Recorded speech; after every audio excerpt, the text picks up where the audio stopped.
welcome each and every one of you to this educational forum for providers of in-home supportive services here in Napa County. Welcome providers, welcome consumers, welcome friends and advocates, welcome Spanish-speaking friends. I'm Lonnie Lewis, and I serve as the chairperson of the Advisory Committee for Napa County, Public Authority for In-Home Supportive Services. We're the host of this forum, and as you can see from today's program, we have prepared a wonderful group of presenters for you today. A great many volunteer hours went into the planning of today's forum. You guys really have no idea how long.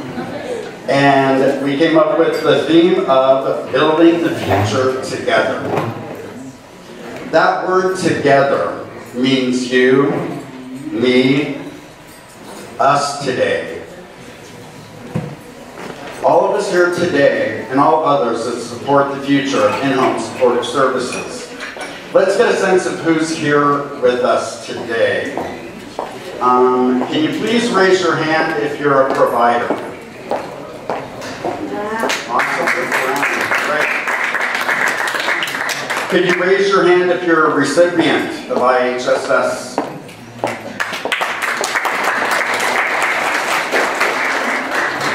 Could you raise your hand if you're an advocate or other professional here? Awesome.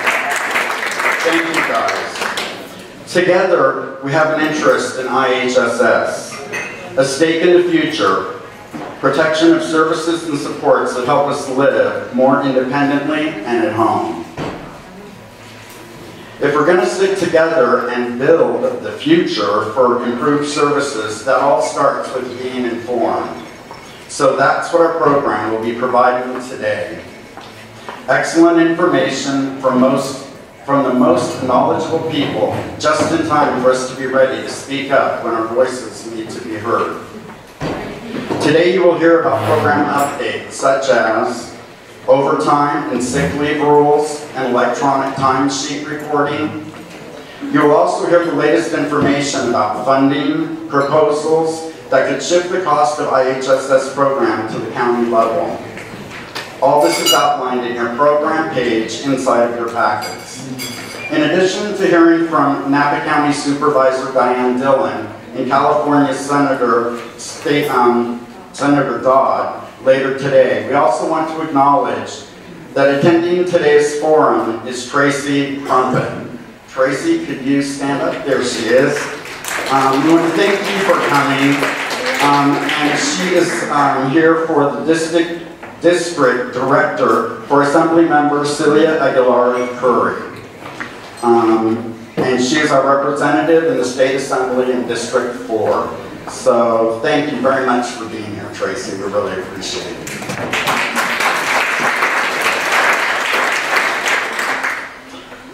Okay, everybody should have received a raffle ticket. Keep those handy. Because we're going to be having some wonderful gift baskets up here that we'll be giving away at 1 o'clock and again around 2 o'clock. Ticket right in the fishbowl. Yeah. They just put the name on it. Oh, they just put the name on it? Yeah. Oh, okay. Never mind. Okay, a few housekeeping announcements. The restrooms are located, if you don't know, when you walked in the front door, if you make a right, the restrooms are right on the left. The exits here are where you came in the back there's exits. There's exit doors over here and one up front over there. If you are a smoker, in the back corner, they have a smoking area, and please, if you smoke, put the butts in the ashtrays that they have out there. Please let's be mindful of the speakers and the guests that are here, and please put your cell phones on off or on silent or pleasure mode or anything where they don't make noise. Your name tag that everybody has should have a color code symbol. that tells the servers what your lunch choice was. Your packet includes today's program, an evaluation form, and other informative materials. Folks with headsets, if you see any, are listening to a Spanish-speaking translator so they can hear them all the same content that's being shared in English. And now it's my pleasure to introduce our first presenter, Casey Rockwood. He's the program manager for Napa County Aging and Disability Program. He'll be sharing some highlights and history of Napa County's IHSS program. Casey.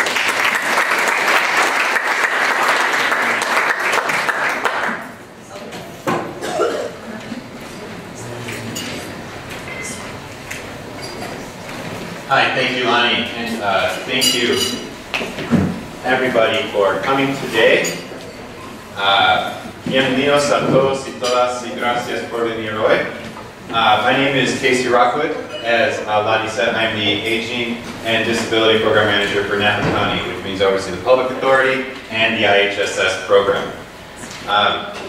I replaced Nancy Schultz, who some of you might have known, who's been here for a long time as a program manager and retired happily in September and left us with a great and thriving program, really. So it's been a pleasure to take over for her. I came from Monterey County, where I was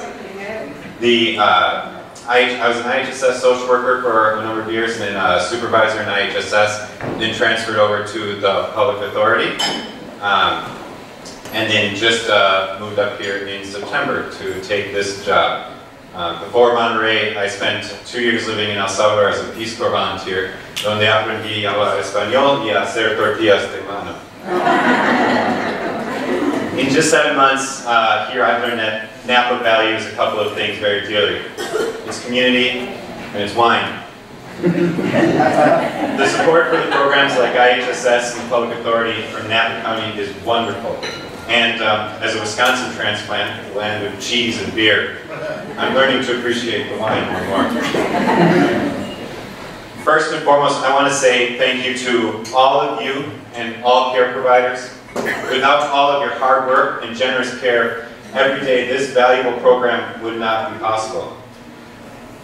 To me, the program represents an important value in our state and county that everybody deserves to live a life with dignity, that all people are valuable to our community, and that we care for each other. So thank you for the sacrifices that you make and the hard work that you do to implement these values every day.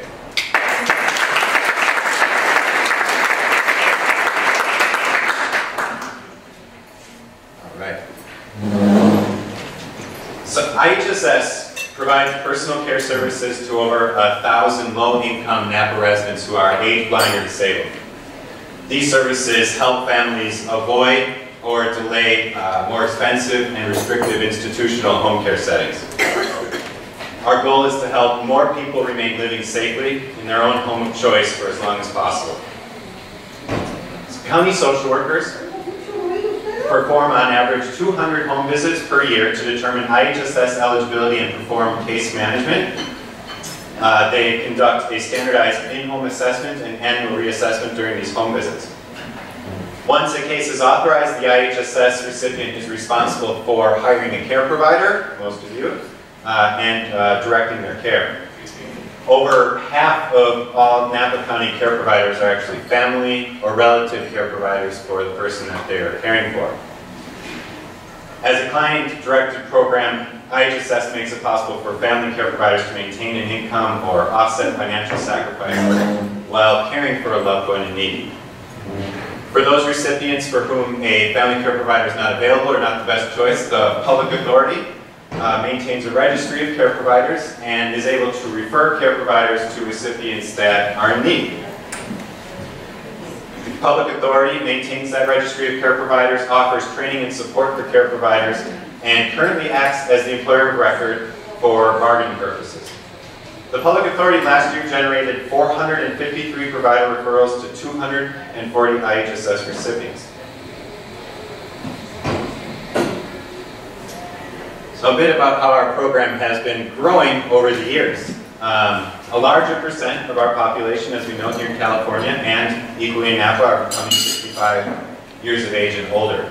It's estimated that by 2036, 1 in 4 people will be 65 or older, up from currently 1 in 7 people. Older adults are also living longer, which means that they may need more care for a longer period of time. Over the past 7 years, Napa County's IHSS program has grown as a result.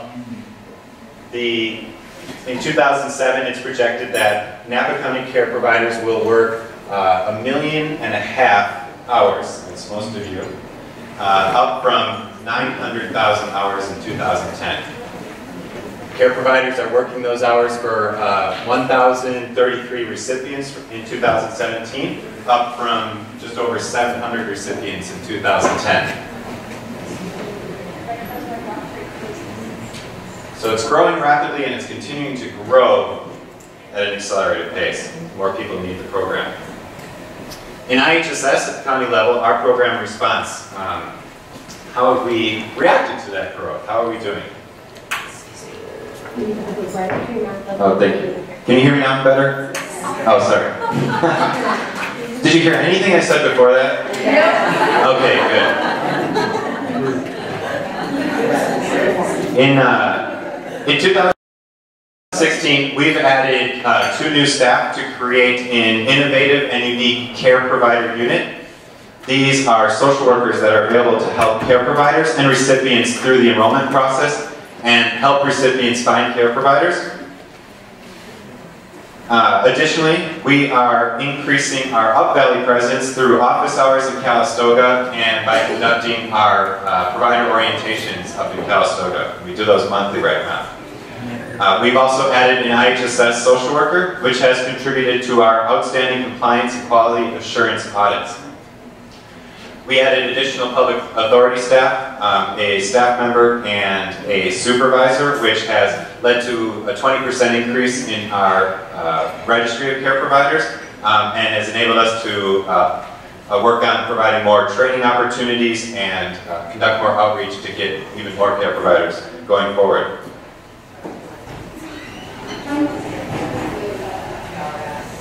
So, this is where we get to the slide with way too many charts and numbers. I decided to put it just all on one and get it over with as quickly as possible. But in a sense, this is really an important reason about why we're here today. The reason that we've been able to respond so positively to programmatic changes and the caseload growth is in large part to the way that IHSS has been supported at the county and state level for the past 6 years since 2012. That's not 5 years. So before 2012, we had a share of cost structure for funding IHSS. So you can see in the pie chart on the top right what IHSS costs here in Napa County. Most of it goes to provider payments and some of it is for admin, and then a little slice of it there is for the public authority. So that's the overall cost. In 2012, this was funded through a share of cost structure. So the county, the state, and the federal funding shared that cost. That's the pie chart on the left.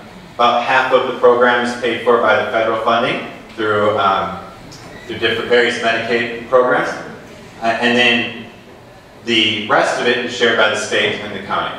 So it used to be 32% state funding and 17% county funding. So whatever the IHSS program cost for provider payments, administration, and the public authority was shared in that structure. And then in 2012, the structure changed to a maintenance of effort, or an MOE. So you'll be hearing a bit about the MOE today. So you're used to that acronym among others that exist in this program. But the MOE started in 2012 and acted as a sort of deductible. It capped the county spending at a certain amount, beyond which the state would pay for what the program costs to administer. So you can see the graph at the bottom that that's what it costs Napa County to to administer the IHSS program here locally, and it grew steadily at a 3% rate as the MOE grew. But once we met that funding, then the state would be able to pick up the rest of it. Now, in that structure, we've been able to respond positively to the program increases and the needs of this community. Napa has been conservative and responsible in its use of this funding, mostly as a matter of principle, but also in anticipation of the possibility that the MOE structure may not always be there. Before 2012, it was not, and it changed to this beneficial funding structure for counties. And part of the reason why we're here today is that going forward, there's a proposal, well, it's not a proposal, the current MOE structure is being repealed. So it's reverting back to the share of cost structure.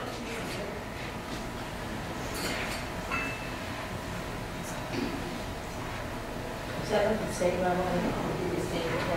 Yes, this is at the state level as a part of the government, as the governor's budget proposal, which is not yet finalized. It's revised in May and then finalized in June, if I'm not mistaken, yeah. So part of his proposal for this year is to undo the MOE and revert IHSS funding back to that shared cost structure. Which, what would that mean for us? Okay, why is that important? What it means is that as IHSS caseload and hours have grown in the last 5 years, the county level of funding for that for this program has remained rather steady. So to revert back to the share of cost would mean a significant shift in cost to the county if it were to happen in June. In Napa County specifically, it would mean another $1.1 million in the first year in funding IHSS out of the county funds. You may have read the Napa Valley Register did a piece on this not too long ago, a couple of weeks ago, where I talked about $1.1 million for in-home care supportive services. So, what this might mean for us and why it's important for us is that our funding allows us to do a good job in administering this program. It allows us to support our providers. It's where all of the money comes from, and our ability to respond to caseload growth and do our jobs. So, we have had the need to hire more staff. We were looking at getting another social worker to even out our caseloads so that we can maintain our reassessment rates. Those are things that we might not be able to do in the future just because it would cost our county too much. We don't have the money.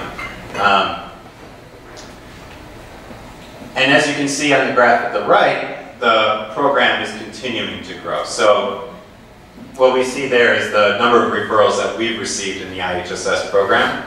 It's been remaining pretty steadily for the last number of years, and in 2017 we saw a significant jump in referrals. Those are new cases that are being added to the program.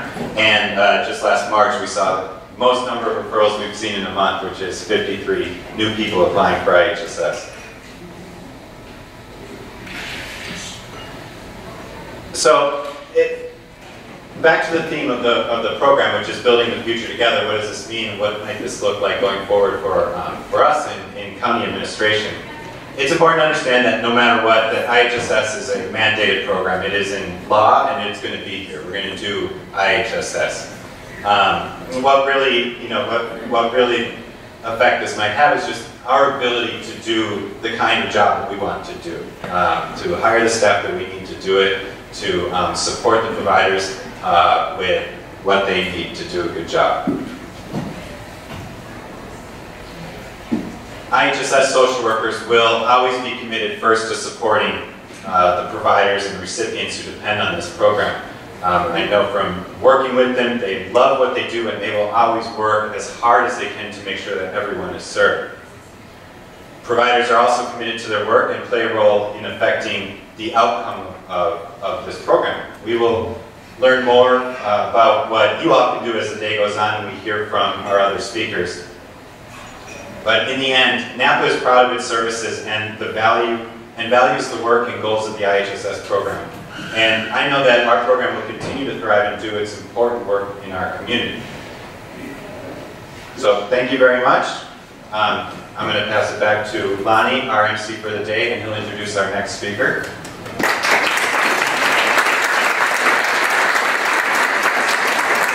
Thank you very much, Casey.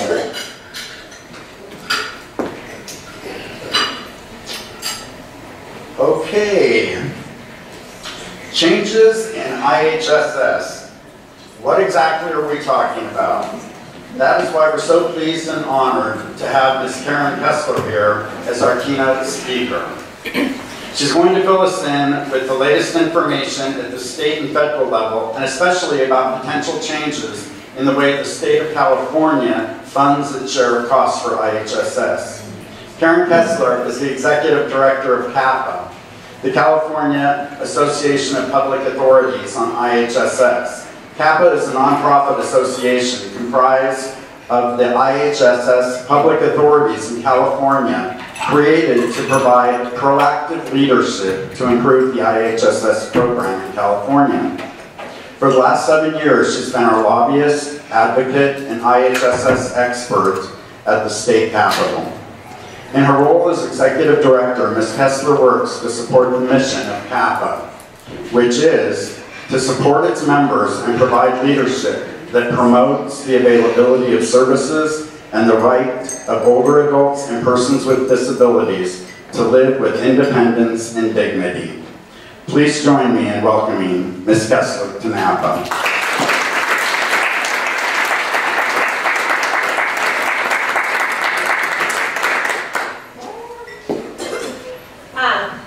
Thank you so much for inviting me. It is really wonderful to be here today. About a month ago, I came down with shingles in the last couple of days. I am not contagious and I'm fine, but there's been a significant level of stress with the people who have been planning your meeting about what would happen if I wasn't able to be here. So it is wonderful to be here. I am the executive director. And I've been working with the California Association of Public Authorities as their executive director since 2010. But as young as I look, I actually have been working in IHSS as an advocate for 37 years. I started as a lobbyist back in 1980 under what we called Brown 1.0 when he was our governor. Then, I had personal conversations with Governor Brown and Linda Ronstadt as they were walking the Capitol Park back in 1981, and he was proposing to cut IHSS. So, I can't tell you how much I appreciate what you as providers do. You are caring for your loved ones, you are doing the hardest work for the lowest compensation, and you are God's people. I just can't tell you how much I appreciate what you do, and people in the Capitol really appreciate what you do as well. Casey said there's threats to our program and we'll survive, and he's right. I'll tell you why. There's two reasons. One is that home care is the most dignified way to care for people with disabilities and seniors. Every child, when they start to grow up, they fight for independence. And every single person, when they're disabled and a senior, they fight for independence. That's what we're about, is keeping people independent and living with dignity. So that's number one. It's the right way to treat people. The second thing is that it's the least expensive, by far. Nursing homes cost 5 times more than home care. And a little known fact is that if we eliminated the IHSS program, that there's not enough nursing home beds in California to take care of seniors and people with disabilities. Did you know in the state of California right now, there are only 11,000 beds open in nursing homes across the whole state? 11,000. So it is important, it is essential that we survive. I want to fill in more about what Casey's talking about on the financial challenges that are facing our in-home supportive services program. And I kind of want to compare this to rent control. So let's say that you live in an apartment and every year the rent goes up. And then one year you have a really great landlord that says, I'm going to cap the rent and that's all you're going to have to pay. So that's kind of like what's going on with IHSS, is that we had a program that the counties had a share of cost in, and every year it went up. And then the governor and the legislature, as our landlords in 2012, they said, we're putting a cap on how much the counties have to pay. So that's like the equivalent of rent control, right? Now the governor's saying, I don't like that deal. Rent control sucks.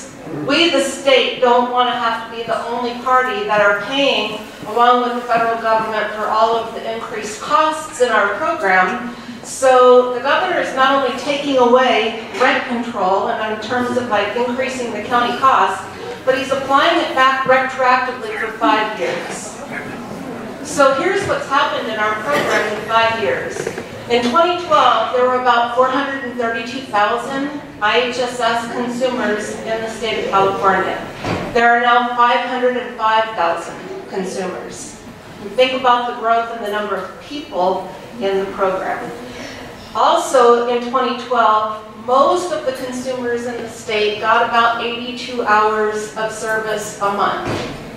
Now the average consumer in California gets 105 hours of service a month. So the governor's like eliminating rent control and saying we want the counties to be paying for the equivalent of 5 years of growth. That was phenomenal growth in the program. Statewide, that translates into a $623 million cost. In Napa, over $1 million, but let me tell you and put it in perspective, for one of our counties, San Mateo, yesterday, their share of the cut, they said they could eliminate every social worker, every person in the county that works on eligibility, everybody that works on payroll for IHSS providers, their entire public authority. They could eliminate all of the administrative positions and not have enough money close to catch up to what now Governor Brown is trying to impose on the counties. So this is huge. This is a really big change in the state-county financial relationship, and its impact, how it comes out, can affect you in a lot of ways. If counties do have to come up with a lot more money, because we've gotten rid of rent control, and now we have 5 years worth of rent to catch up with, and forever then growing costs, counties may have to lay off social workers, counties may have to lay off eligibility workers, and it can go outside of IHSS, because like I said, you could have all of the county staff eliminated and involved in IHSS and not have enough money to come up with what Governor Brown wants. So it can affect public safety, health, behavioral health, parks, libraries, all kinds of things. It's a lot of money. We're going to be asking you to sign later today a card to the legislature and asking for their help. Where we're at on this is that the governor will be coming out with a revision to his budget proposal on May 12th. He has said there will be something different in his proposal than what he said in January. That's consistent with our governor, because when he has a chance to do something different, he does something different. He said it's going to be better. Maybe it will and maybe it won't. The legislature will finish this item by June 15th. We have a really short amount of time as stakeholders to do something about that. So this is bad news, and we're asking for your help. Now, I also want to share with you that there's bad news potentially at the federal level that threatens IHSS. I'm sure many of you now are following what's going on with President Trump. I never thought I'd say those two words together. And our Republican majority Congress. What they're proposing and changing what's known as Obamacare is a disaster. It is a disaster for Medicaid, where they're talking about going from our current federal-state way of having Medicaid funded to this per capita construct, and also getting rid of entitlements. Now, what does getting rid of entitlements mean? It's an entitlement within Medicaid for a person who's disabled or a senior to get personal care. It's an entitlement, meaning that if you meet the income eligibility limits, you're entitled to get personal care. President Trump and Speaker Ryan are proposing to eliminate all entitlements, telling the states they can do whatever they want to do with a block grant of money. That scares the crap out of me. The President and the Speaker are also absolutely bringing down the amount of federal money. They're reducing the amount of federal money that goes into personal care programs. We know right now at a minimum we'll be losing $340 million at a minimum out of this deal in money that's going solely into IHSS.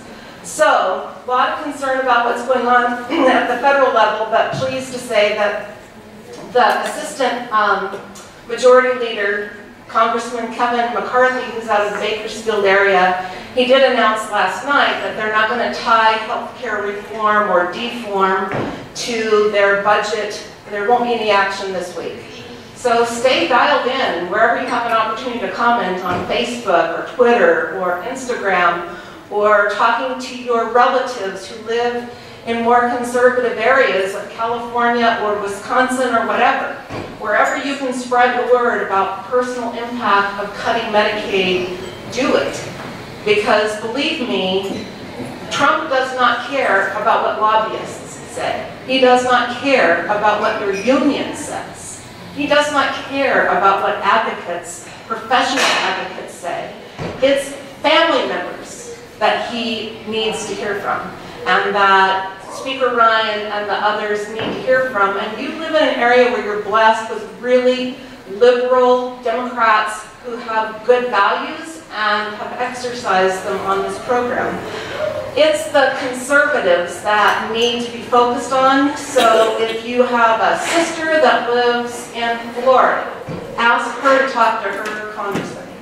So then I do have some good news.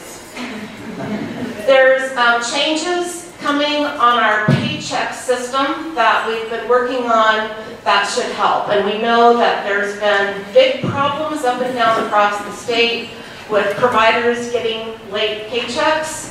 And I'm seeing people nod heads. I know in some places it's been weeks, in some places it's been months. I know of a situation in Los Angeles where it's been 4 years where somebody has been hung up in a payroll system that just sucks, okay? So there's two things that we're working on right now. One is that the state is moving to an electronic timesheet system that is being piloted in the counties next to you, Yolo, Sacramento, and then in the south in Riverside. They will start that pilot in Riverside. They've spent a lot of time over the last number of months, about 6 months, really working so that when the pilot goes live, hopefully glitches will be eliminated from the system, and then they can do a fast rollout. They're hoping that where the pilot starts for electronic timesheets for those 3 counties in May, that they will be able to go statewide by even July or potentially August.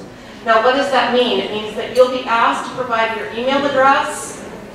They'll be emailing you your timesheets, and you'll be able to submit them electronically. The consumer will have to also be part of that process, so you won't have a hard timesheet that needs their signature, but you'll still need their approval.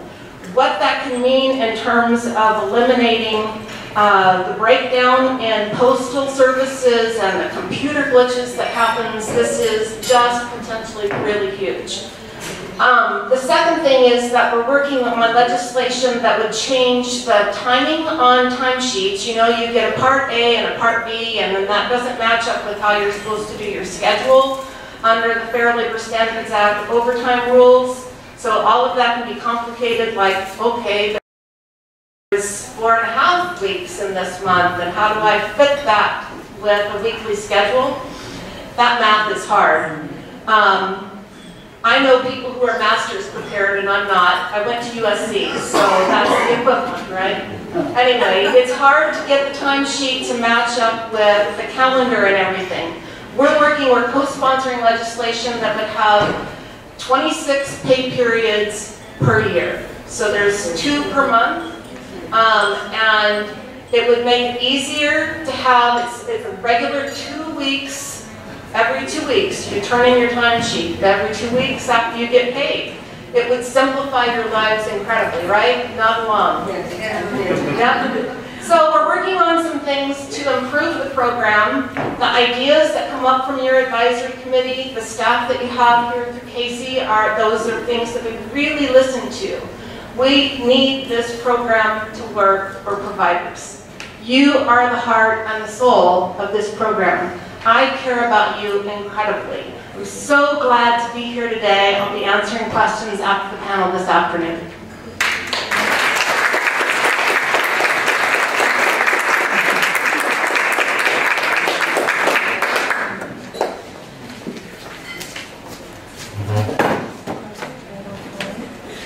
Hey, thank you very much, Ms. Kiesler. That was awesome.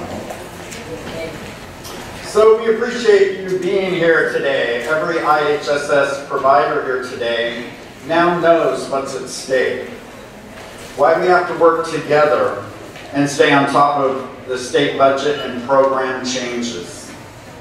We know you're extremely busy representing and fighting for us in Sacramento.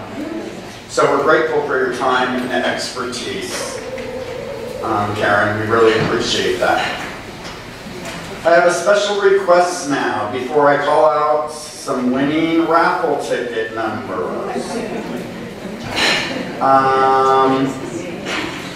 Would everybody please open up the folders that you got?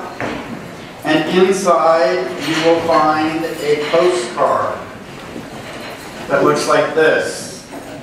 And this one is addressed to Senator DeLeon.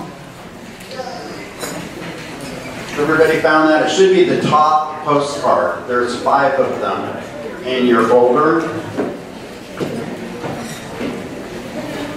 What we would like you to do is to sign this postcard, and we will have people going around the room right now, picking them up, and this is the first step we're going to be taking together to be sure that our voices are heard in Sacramento. Yes?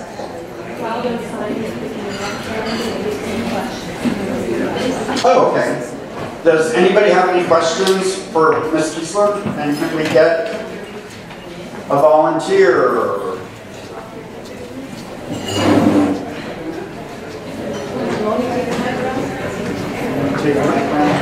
Oh, sure. Good question. So, lady, you have to turn it on.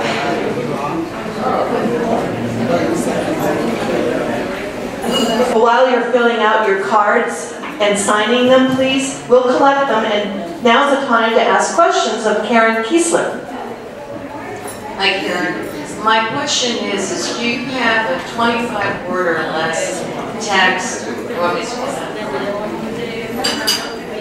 My question is if you have a 25 word or less text that we could have, that we could copy and paste on our Facebook pages, and like you talk about relatives in other states, that's a very clear and succinct thing we're looking for, what we want.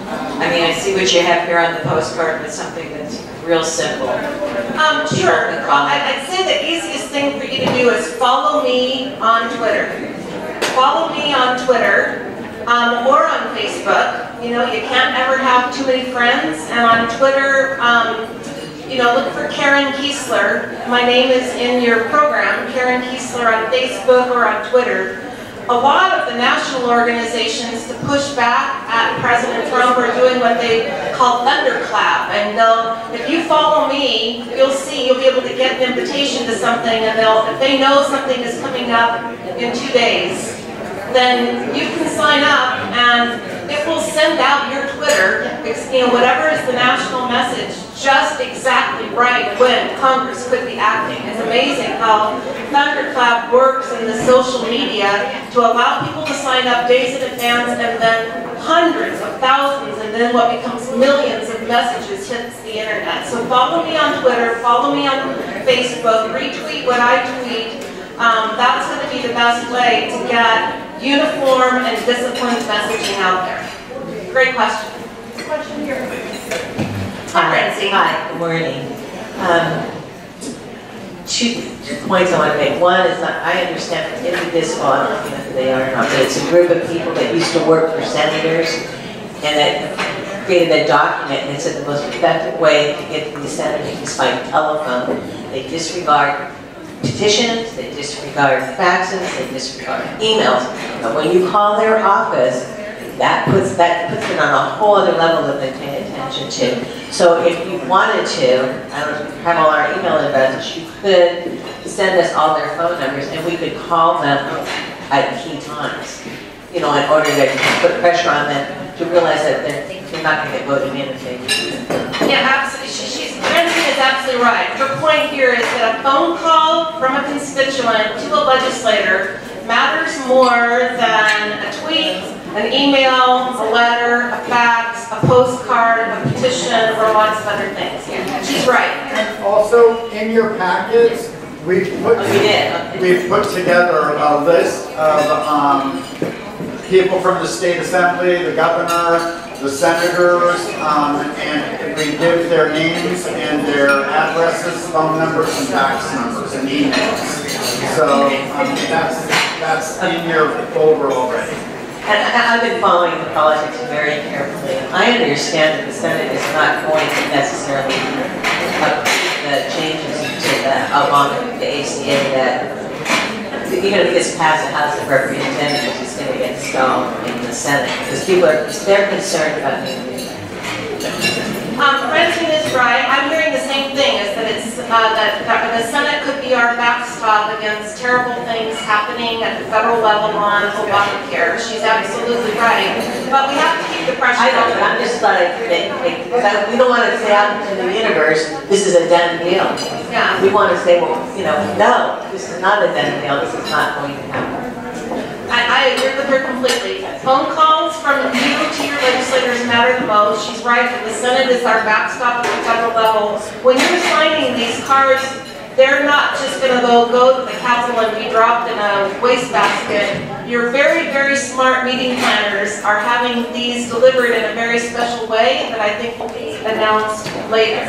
So your people here planning this meeting are doing very smart, innovative things, not being done in other counties to make sure that you're being listened to. Any other questions? Well, I thank you again for inviting me and happy to answer questions this afternoon. Thank you, Karen.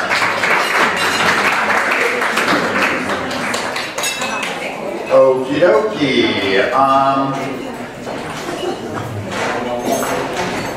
Okay, the cards, everybody picked up these cards. Are there any more that need to be picked up?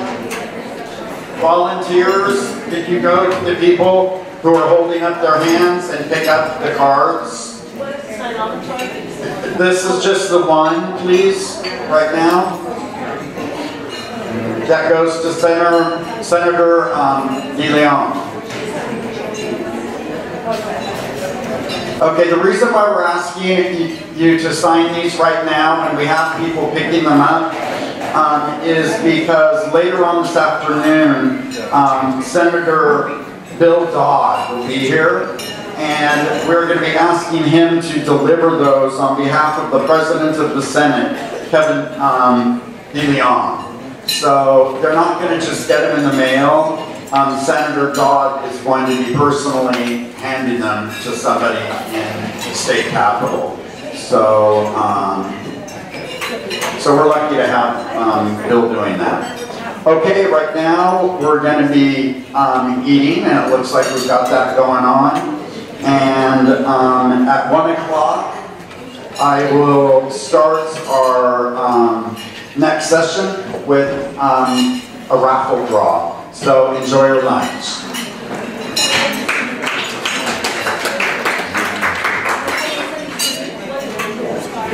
We'll talk about the rest of them.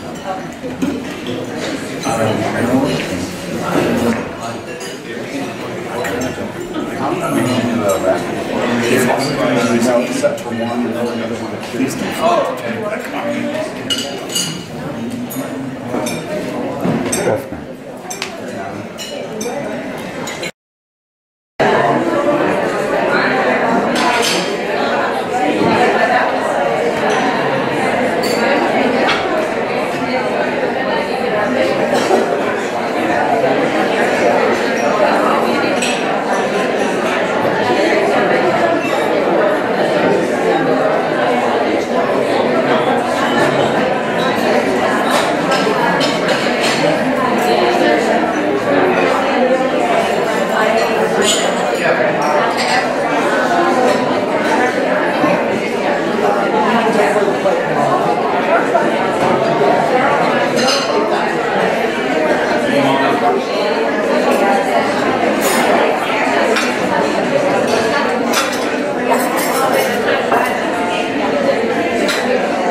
Hey, George, would you like to come up for a minute? Okay, everybody. I know some of you are probably still eating desserts, but we're gonna do some of the fun things. So pull, but you don't have to take it. I've got it. So what's gonna happen here is we got some people here, and they, George here is gonna help me and pick 8 tickets. Or 9 tickets. We're gonna be giving away 9 gifts now and 9 at 2 o'clock. When I call your name or George calls your name, would you please stand up or wave your hands or whatever so that a volunteer can bring you your gift. Yep, one at a time. Okay, good. I shook it up good too. Good luck.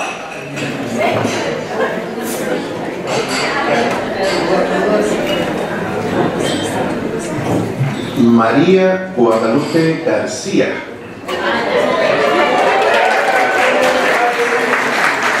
Felicidades.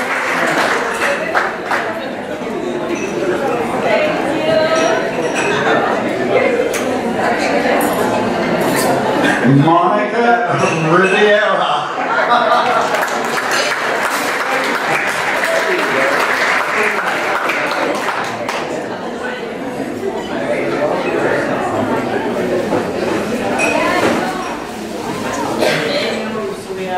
María Romero.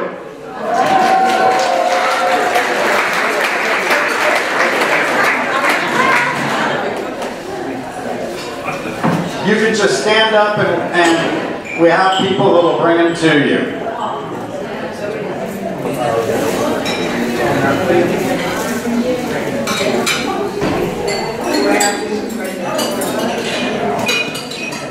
Donatila Sánchez.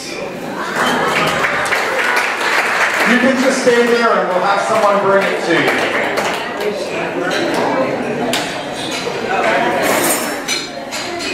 Daniel Davenport.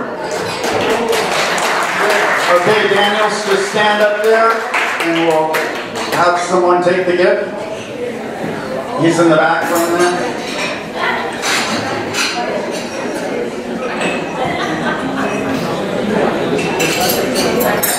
Elizabeth Carrillo. Right here. Okay. Second table there.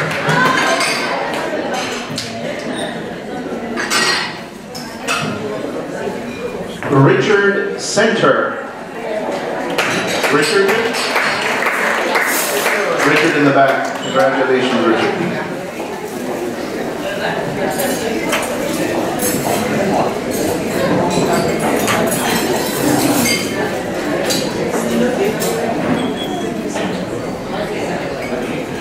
Wendy Fern. Is Wendy here? Okay, well then we'll call somebody else.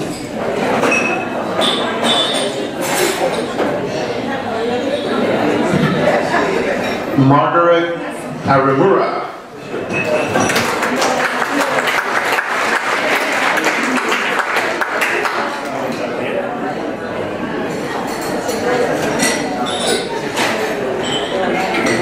Cheryl Rath.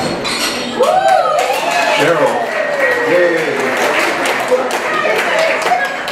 Okay, congratulations. We'll be drawing some more of these.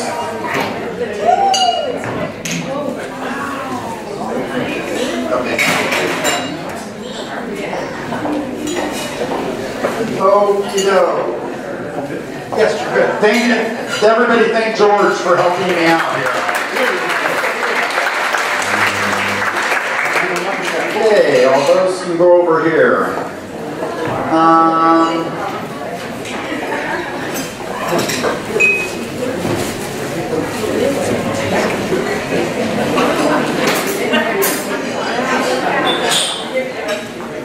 Okay. The next thing that I'm going to do here is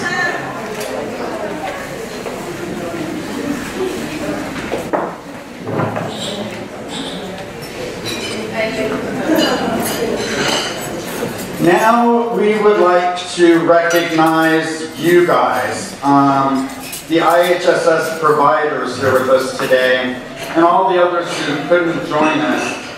But together, you all represent over 1,000 strong, and the dedicated professionals who provide support to them, which is over 1,000 providers here in Napa County.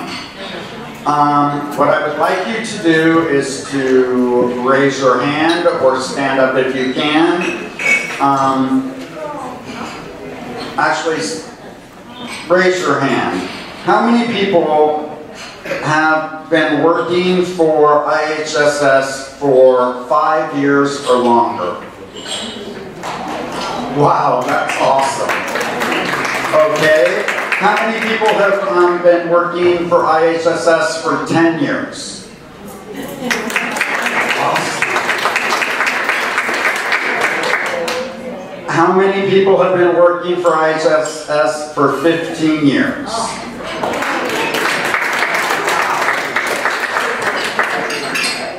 That is amazing. Okay, how about 17 years? Okay, how about 18 years? 19 years? 20 years? Wow. How many people have been working for 22 years? There's 2 people? 2 people for 22 years? Is that correct? 22 years? 22 years? Is there 22 in the back?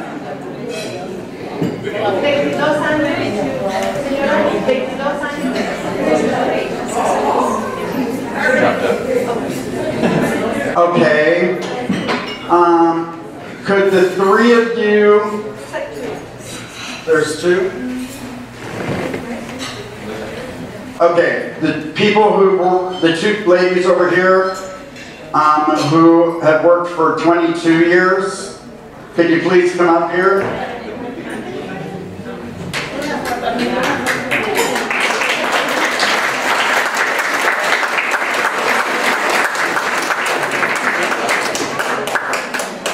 Could you tell everybody your name?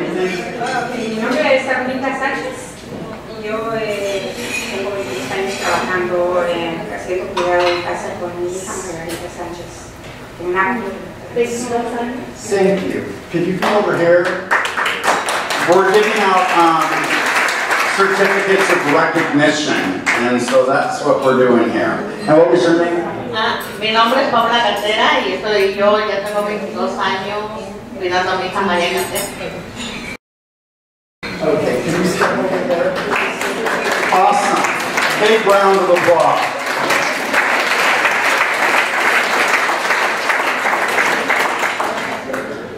Okay. Now I'm looking for the person who has the shortest amount of time with IHSS. Who has 6 months? Okay. Who has 5 months? Anybody with 5 months? Okay. 6 months? We've got... Okay, we've got 1... No, behind you. 1, 2 people for 5 months. Could both of you please come up?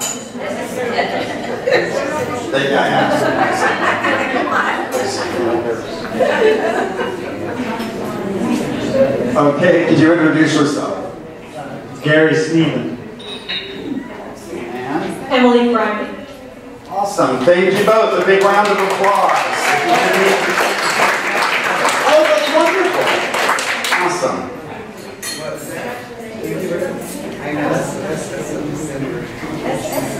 Okay. My writing is horrible. So we have Moni up here. She does like calligraphy and stuff.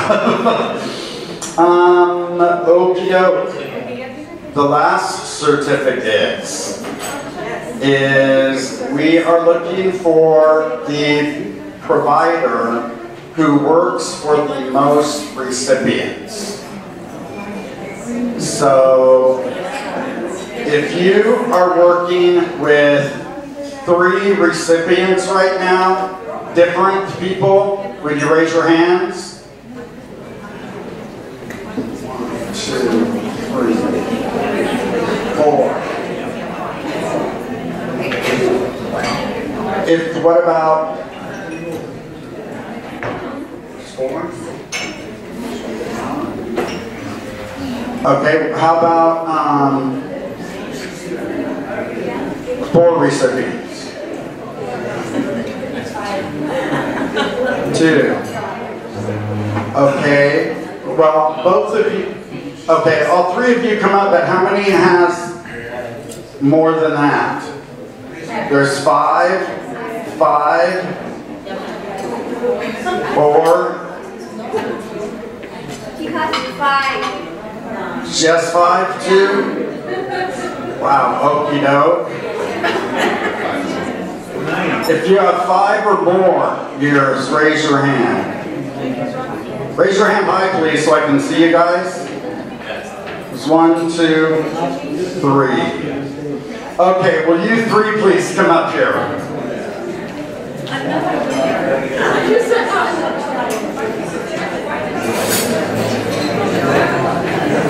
Please introduce yourself.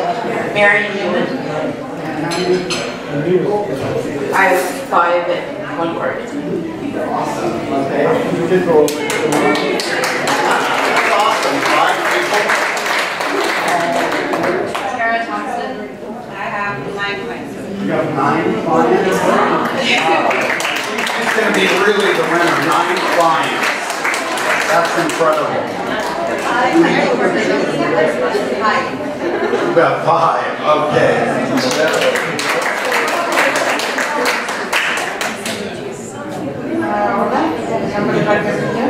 Trabajo con 5 personas por 8 años y con 5 trabajé por 10 años. Ahorita tengo 4. Okay, come on over here. I think that there's going to be a couple of them where we're going to have to get their address and mail them to them. What's your name? Nombre es María Rodríguez, cuido a mi hijo Rodríguez. Thank you very much. If you come over here, you'll get to have Casey shake your hand, and we only have 5 certificates there, 4 or 5, so the other ones will have to get your address and mail them to you.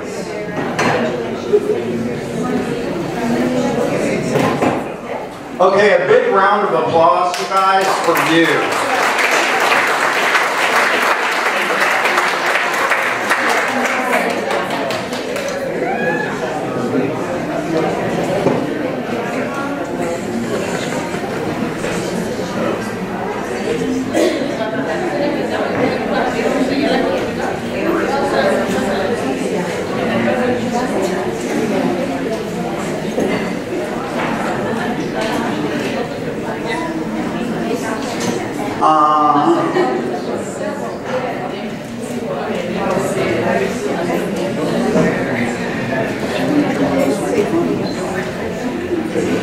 Okay, at this time,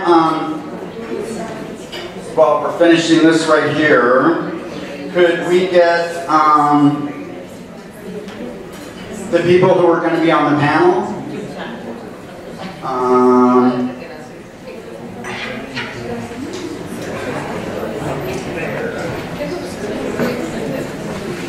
Joanne, I'm going to kind of change things around a bit here so that we can have them up here. Could I get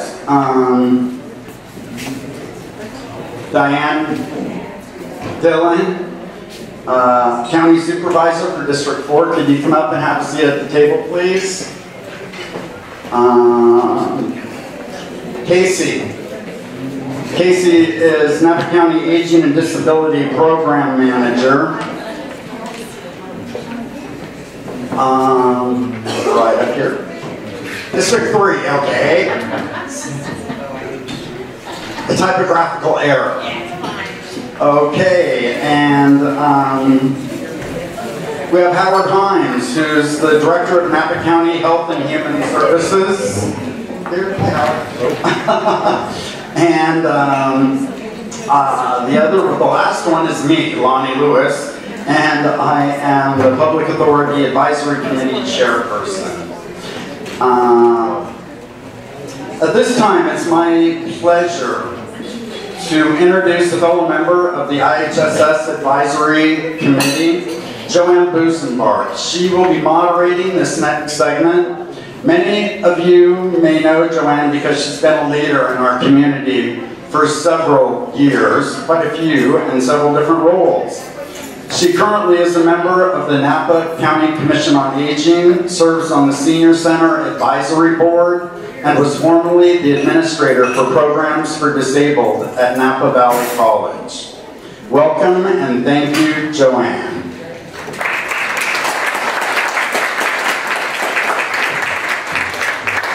Excuse my back.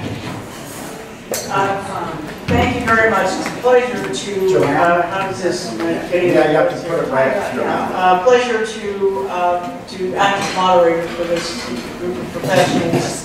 And the advisory board has worked long and hard on this. However, in all honesty, I'd have to say that the staff has worked a lot harder than we have and managed to not only be the leadership for it, but to pull it off well along with our consultants, Moni. So thank you all for that. I'm not close enough. There we go. I can hear it. So thank you also to the advisory committee, majority of which are here today. Can we give everybody a round of applause as folks?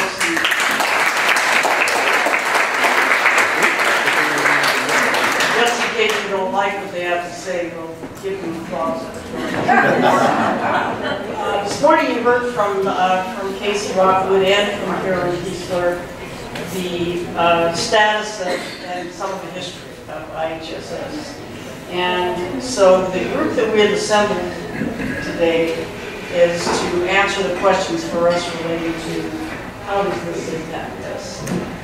So we have department representation, we have staff representation, we have supervisor representation. So it's sort of like the answers we should be able to take to the bank, literally.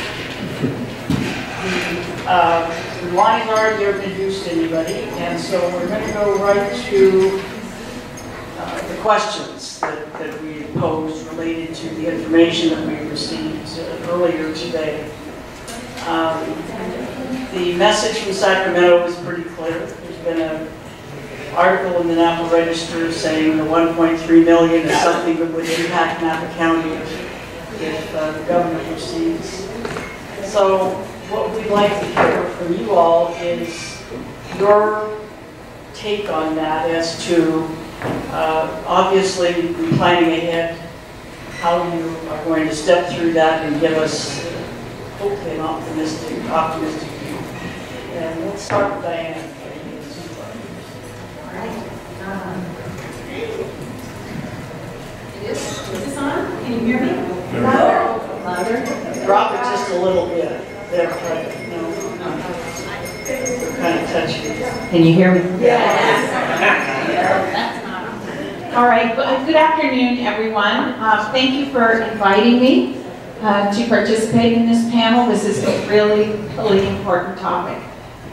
It's a subject of the funding issues for this that are changing as of July 1st for counties are a subject of consternation among all 58 counties and have been since January when there was the trigger was pulled, so to speak, on existing law to say that more of the financial responsibility for the IHSS program should fall back to counties. And at that time, it was identified as possibly over $1 million that the county have to start providing July 1st. So that's not an insignificant amount of money for us to have to deal with out of the blue.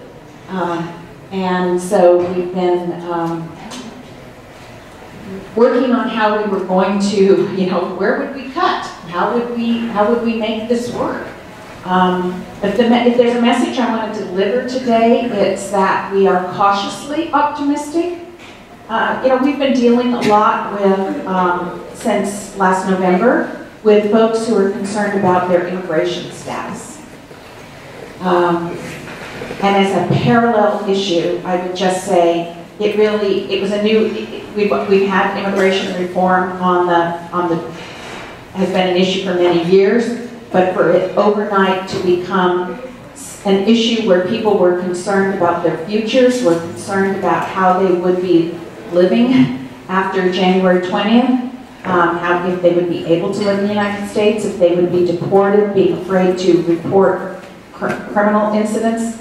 My point is that likewise with the population of folks who depend on IHSS services, we've been engaged in a very proactive effort to make sure that folks who are concerned about their immigration status or how it could affect them know their rights and know that there are resources. And in a parallel fashion, my message today is, or our message, the county's message is that we want to take care of folks.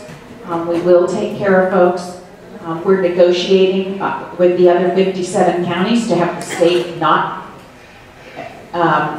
basically transfer all the costs to us, because it's not we will have to cut something somewhere to be able to deal with this. But that's the message that I want people to leave here with today, that we are working on it, that we will have solutions. Thank you. Howard. So I think it's important to kind of understand the process of the budget, right? So in January, it's a truly a negotiation process. Not unlike some of the elements when you negotiate for your car, when you buy a car or whatever. There's different sets of processes. So in January, the governor puts out a budget.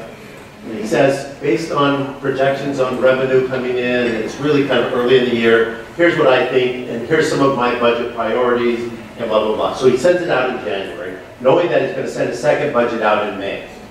So everyone reacts to the budget and says, oh my goodness, and this was in the January budget. The IHSS MOE repeal was in the budget for January. So we've had time to start having conversations. CSAC, which is what Supervisor Dillon is involved in, which is the Supervisors Association of California, and CWDA, which is the California Welfare Directors Association, which I'm a part of, have been really active in talking to legislators and talking to a lot of people about the harm this is going to cause counties and ultimately potentially providers. So we want to be out there advocating for that process. So May Revised has not come out because it's not May yet, but it will come out, I believe, the Friday before the 15th, yes. The 12th. In that process. So we're going to look. May 12th. Is that the Friday before? I think it's on the Sunday that it's actually due, but usually they do it earlier. So I think we're anticipating that Friday in those particular pieces. And in the May Revised, they're going to relook at their revenue collections, right? They're going to get some more tax receipts in April. March actually looked pretty good. So we're hoping April, as it ends, also looks very good. So the revenue picture might look a little bit better. And the governor might then start looking at maybe modifying some of his approaches in the May Revise. So May Revise is another place where we're going to get a sense of how this is moving along in line. After May Revise, there's still a round of negotiation between the Assembly and the Senate and the governor. And they work out their stuff, and this budget process goes through the Senate and Assembly, and they put their package together, and then they work with the governor, and there's negotiation there. And ultimately, there's actually a fourth point in time, because the governor had what's called a blue pencil. And he can blue pencil things based on what he sees is the right thing in the process. So all that being said is that this is a work in progress. The two things that both of our associations, CAPA and some of the other groups, are looking at is the burden of absorbing such a large cut in 1 year, over $640 million statewide, is an extreme burden. And in fact, most counties aren't necessarily positioned to absorb that kind of instantaneously. right? We didn't anticipate it, we didn't plan for it, it was an immediate kind of process. So one of the negotiation pieces, how much can you actually hit the counties in 1 year in that process? So that's one of the discussions that's going on. The second discussion is, what is going to be the factor of increases for future years in terms of what the county responsibility is? And the third piece is the negotiation piece from a labor negotiation piece. Who takes that labor negotiation process over? At one time, the thought process was, and I think probably your capital representative talked about the fact that there were 6 pilot counties. Those negotiations went to the state with the ultimate belief that once all the counties were involved in the CCI framework, that would also go. I'm sorry. Back up to the, no. So that's so the point of all this is we are we're hopeful that we're not going to see a $600 million hit for this year. We think it's going to be some statewide, I'm sorry, and 1.3 for us.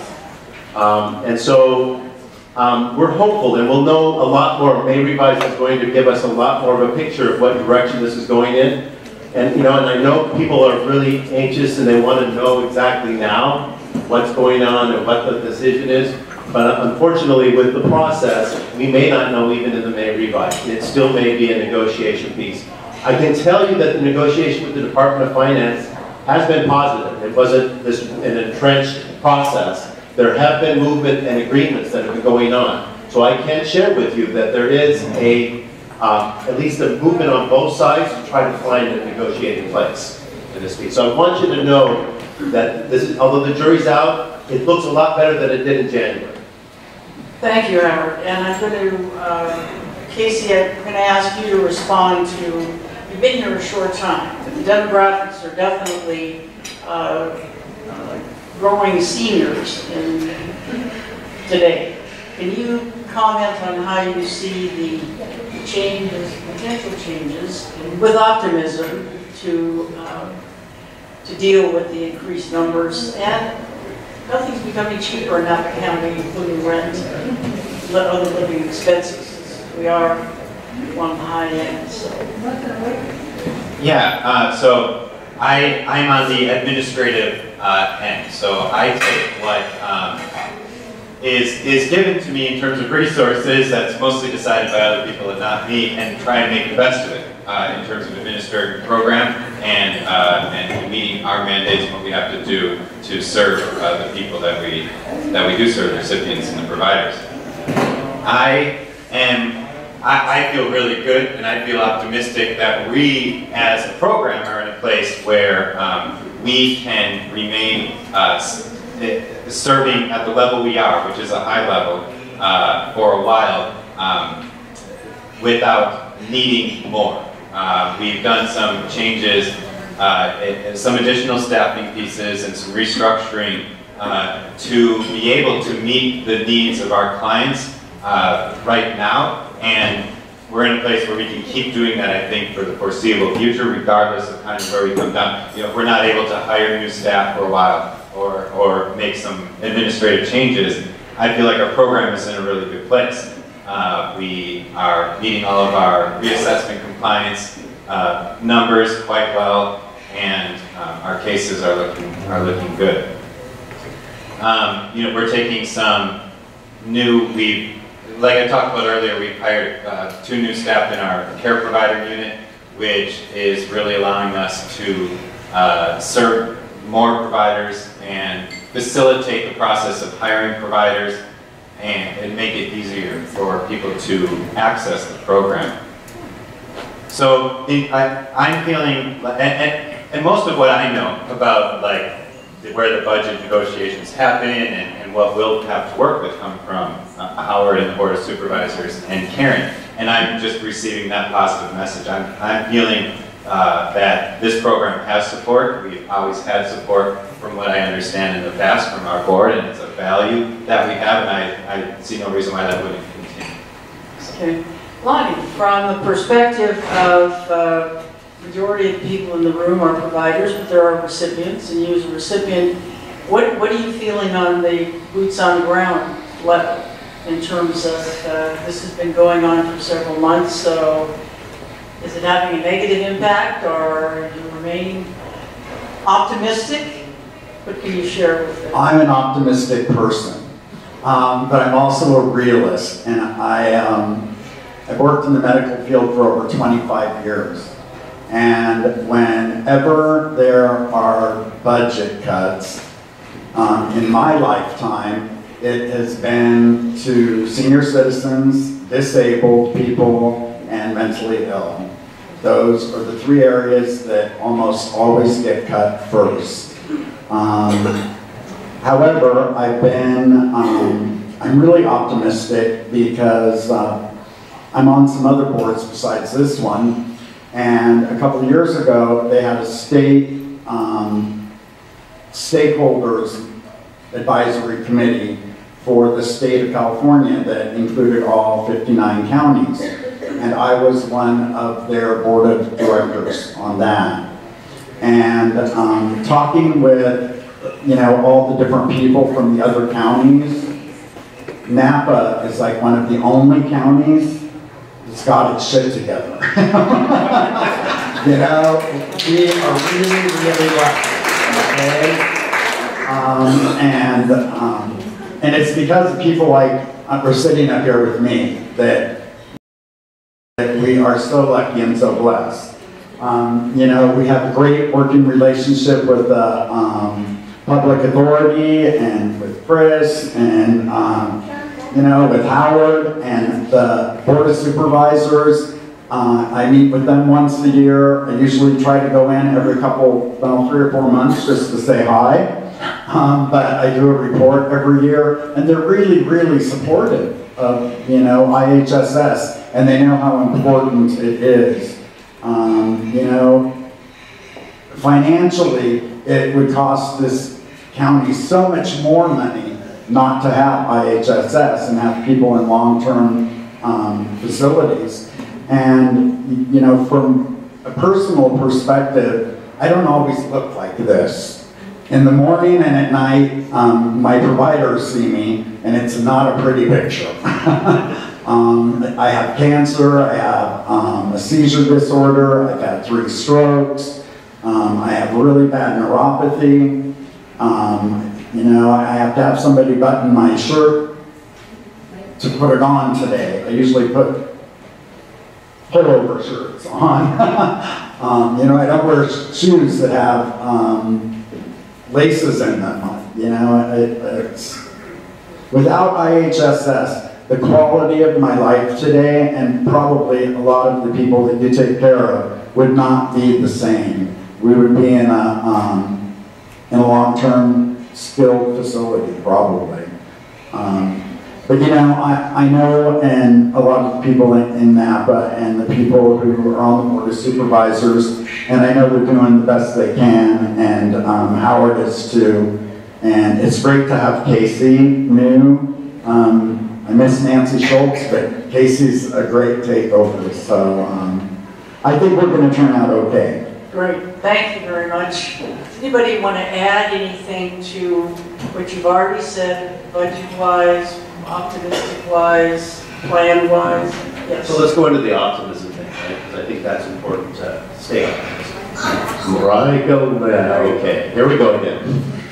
So one of the things that, prior to coming here, I was the director in Fresno County Social Services Department. So I was involved with the public authority there in the social services. And historically, and this is not new to you guys, the funding for adult services, both from a state and federal level, has been poor, right? It's not adequate funding. It's never been adequate funding, and they're slow to recognize the demographic shifts and changes that are going on in terms of the increasing senior population. So for a long time, these programs have been kind of hobbling together and trying to figure out creatively how they're going to maintain those services. So then I came to Napa and found a very different kind of approach and framework and investment in the belief that these services are important and a recognition that seniors have been neglected for a long time. So what we have done since 13-14, as we came out of the recession and started being able to get a little bit more revenue, the Board of Supervisors, and I'm going to give this to the Board of Supervisors because I think their recognition and understanding and value in what you do is there. So So since 13-14, we've increased the staffing in all of adult services, CSOA, by 58%. Now that is despite the fact that those allocations haven't really changed a lot. Now the IHSS MOE certainly was a value for us and certainly helped us from the IHSS standpoint, but we're talking about all the services for seniors. Not just IHSS, but all services for seniors. We could not have done that 58% increase without the board's support, right? Because I have to take everything to the board, and the board ultimately approves how we utilize our funding and our resources. Because this board provides more money for social services than what they're required to do, right? There are certain requirements around match that all counties have to do. This county says, we're going to take that responsibility, but we're going to add additional dollars because we think that's important. So this county in some ways is very unique because they throw additional dollars in to help support these services. And so when you talk about optimism, from a county standpoint, I'm optimistic because this county has been a strong county around supporting services, and I think we will continue to do. And if we have to take the brunt of whatever comes down from the state, and it's larger, you know, we'll figure something out. We'll be creative, we'll figure out. Not that it's not going to be painful, and not that we're not going to have to be very creative and stuff, but I think the value and the desire is there. And I think that's what's going to help us plow through. That's what helped us plow through the recession and those other areas. So I also am optimistic about that. Great, thank you. Well, I think you've heard the message that Napa County will survive, and the optimism that that these leaders are providing. You heard earlier today from Ms. Karen Kiesler, who comes to us from the state office. Would you like to offer any observations to their comments? Boy.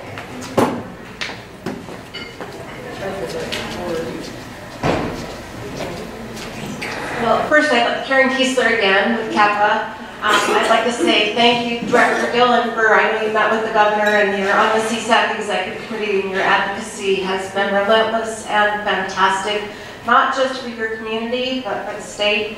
So I want to thank you for that. And Director Himes, also everything that you're doing with NCWDA and the partnership that we have, and your commitment has been wonderful. The state often looks at the urban counties, Los Angeles and others, and focus on them as having the biggest impact. I'm curious if you'll make comments about how to have Napa's unique needs as a smaller county addressed, given that they sort of start at the top and work down.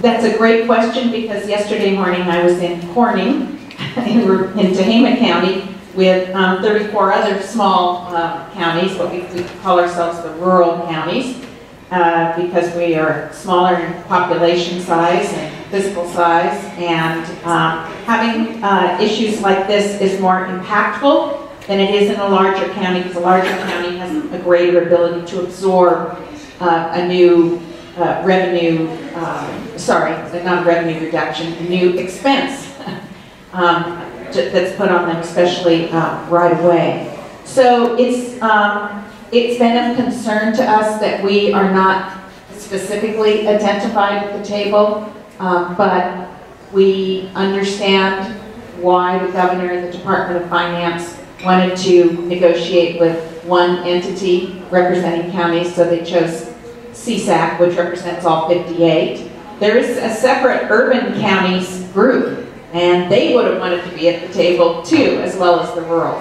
So we are intensely involved and trusting that CSAC, which is the California State Association of Counties, all 58, is going to represent all of us. And that's about the best we can do in this situation. Great. Thank you so much. Let's give a big round of applause.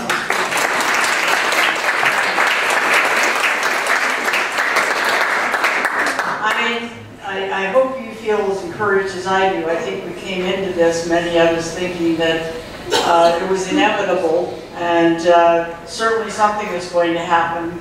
But I think that we've heard that Napa County is prepared for that. So thank you very much for your input, and I'll hand this back to Lonnie.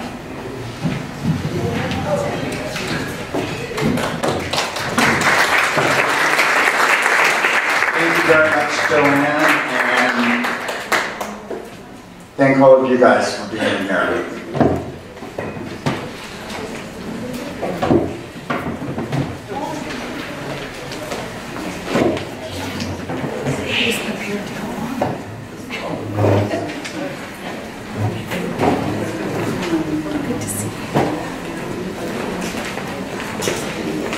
Okay.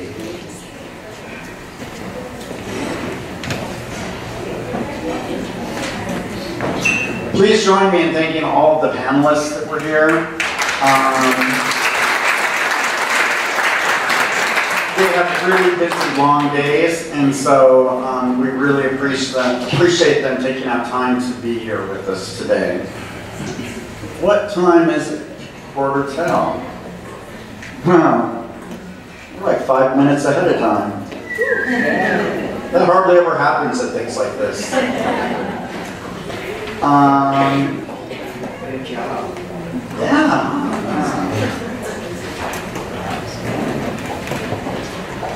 Okay. Wait a minute, let me take that 5 minutes.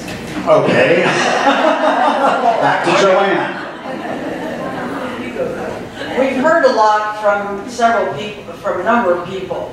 Do any of you have burning questions that relate to anything we covered today? I did.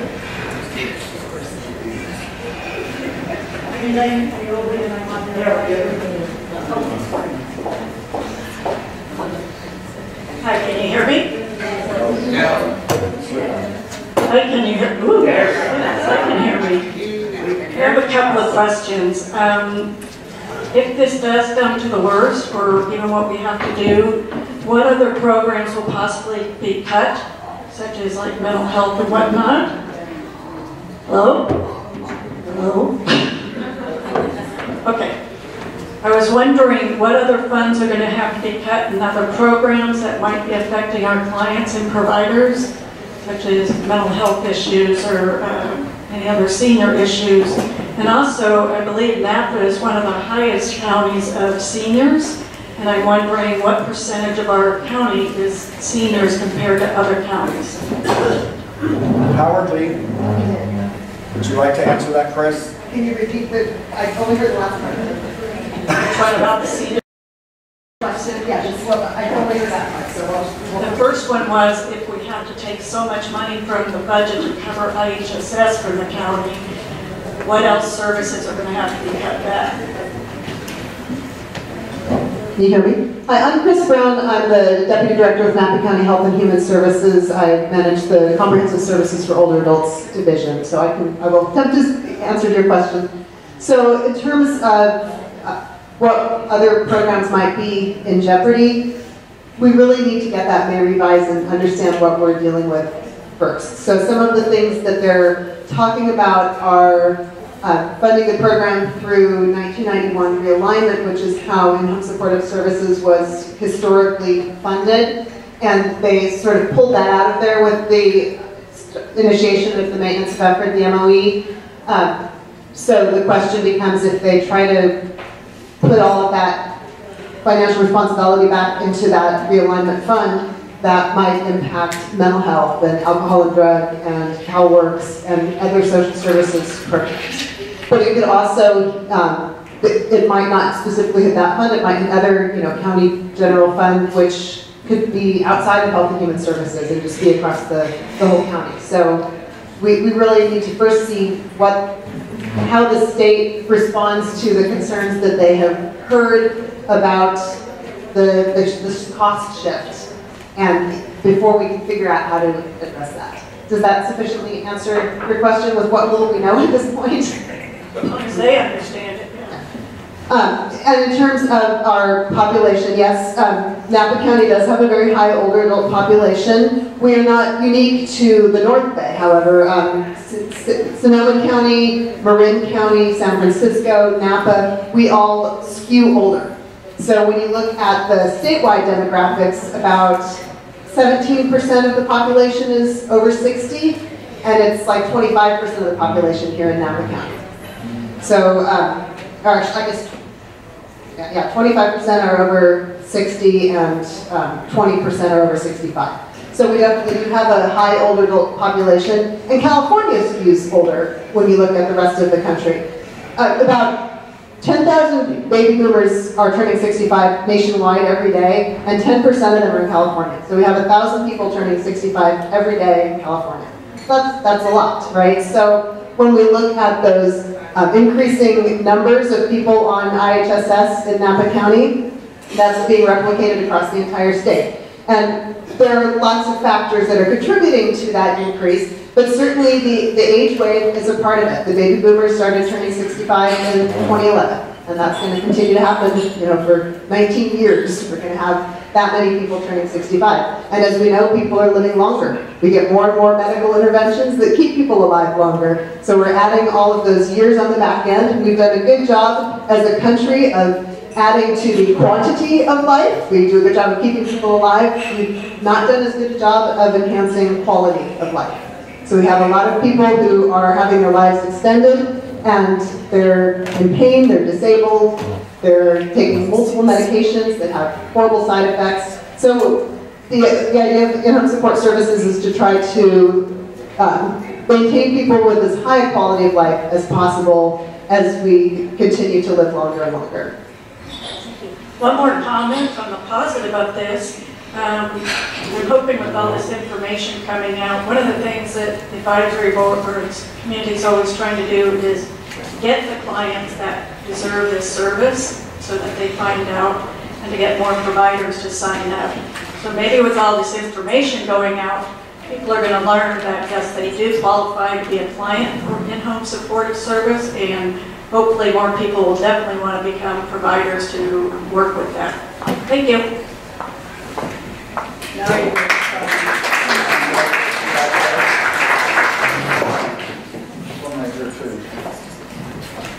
we'll get right to you. This is just real brief. This is just a comment. Well, I'll see if we can get through this without crying. But my father was a recipient of the in-home support services and lived with us for the last 5 years. And I forget how I had found out about this service. But anyway, it came about, and it definitely improved his quality of life. He had dementia, and at that point when we first started IHSS, he was 1 to 6, right? So he was probably 3, right? And then towards the end, he became a 6. But I will say that because he was able to live with us, and for me to take care of him, the $12 an hour is obviously not going to pay PG&E. You know, it was just, it gave him so much more quality of life. And then when the adult day center, when, you know, that door opened up, it was just amazing. And then I actually privately was taking care of a disabled man. And then I was like, I heard about IHSS. Probably cut my foot despite my face. But so now he's on IHSS, and he's mentally disabled, and he only has so much more money to live from his trust. So that has definitely enhanced the quality of his life. So with the boards that be, I'm glad that it's still here, it's still available. Thanks. We have time for one more person. All right, Joanne, you have the microphone? I do. Okay, I believe he's the last person that's been taken. So my question is, you talk about seniors all the time, and I love IHSS, but there's a lot of disabled people that's from the regional center that are using your services who have a long life ahead of them, and they're growing, and they use a lot of hours, and we tend to never talk to them about that. And I'm just wondering why. So I mean, a lot of it's seniors, and I get that. And the program was originally designed for seniors, but how big of your population, especially in terms of hours, are used up by clients who are disabled? Casey? Yeah. Thank you for bringing that up. IHSS obviously is a program that serves both adults with disabilities, children with disabilities, and seniors. I think both in discussions, a lot of time the focus does tend towards seniors only because of what we know, that population is really growing at a rapid rate.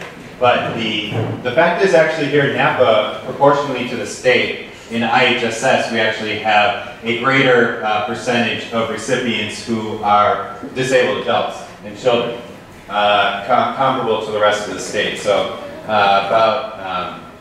we are about 45% of our caseload is 65 and older. That's it. So the rest, 55% are adults or children with disabilities. So that gives you an idea of the breadth of the program. It's actually a majority adults and children with disabilities. That's not the case in all counties. Some other counties, in most other counties, it's around 55 to 60% older adults. So it is something to think about, especially here in Napa. And one thing that we do know that makes Napa unique with regard to that population is that that population tends to have higher need in terms of hours when it comes to the IHSS assessment process. So what we see in comparison to other counties is our average hours per case is actually about 10% higher than other counties with similar population size. What that might mean in terms of the budget is yet to see. We'll see where we land. But if it's something where we have to start, where it affects, it may affect us disproportionately because of that, because our population, our demographics are such that we are having cases with higher hours and we're paying more for that. So it's something that we need to be aware of as the negotiations for this budget continue at the state level. And another thing that happens running out of hours is this is more for Bill Dodd, that you have years ago, 4 or 5 years ago, when my son first got IHSS, they were paying 12 cents an hour, and the support living agencies are paying 8, so you can get staff. Now they've given all these increases to support living houses, so now the staff makes more money working support living than they can working for IHSS. So they're cutting your budget, which is making things worse. So it used to be much easier to get staff for younger disabled, and each group has their different issues. Anyway. I completely agree. I mean, we as a program, as a county, we need providers. We are understaffed in terms of providers. We have trouble as a public authority finding enough providers for recipients who fall outside of Napa, who live in rural areas or who have high needs, or who have needs that care providers just aren't comfortable providing because we don't have we need to do more in terms of training and recruitment. And it's linked. I'm not going to say that it's not linked to what this MOE poses. The better financially off the county is, the more able they are to negotiate with the unions and provide things and support providers, which we know is a huge expense of what the IHSS program is. So making sure that this doesn't completely decimate the coffers of the county is very important in supporting providers and negotiating compensation and benefits as well. Is that good? Is there anybody else who has a question? We have a little bit of time here.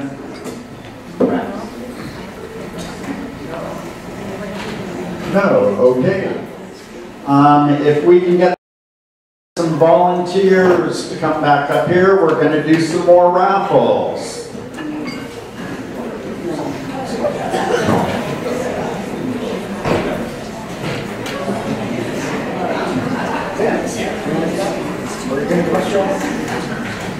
Okay, yeah.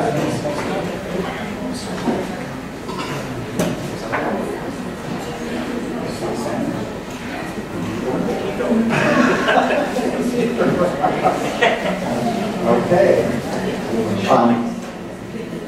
Which likes for all of those? All right. Who wants to be here? Okay, Susan Johnson. Right there. Susan Johnson. Somebody please take the prize to her.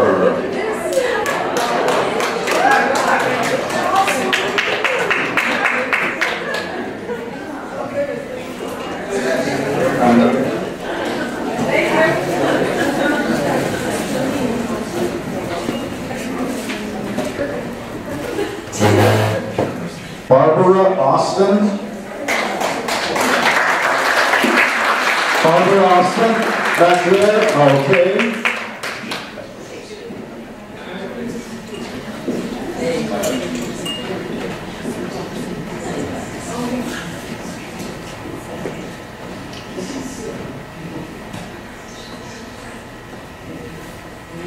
Marlon Lopez.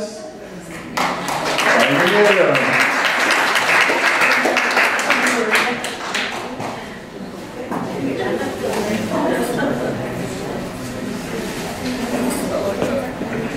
Okay, this is going to be the last one we do for now, and then when we're about ready to close, we'll do the last 4 or 5.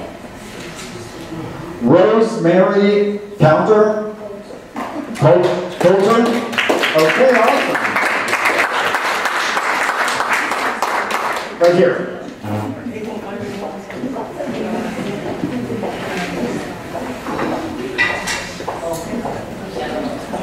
Okay.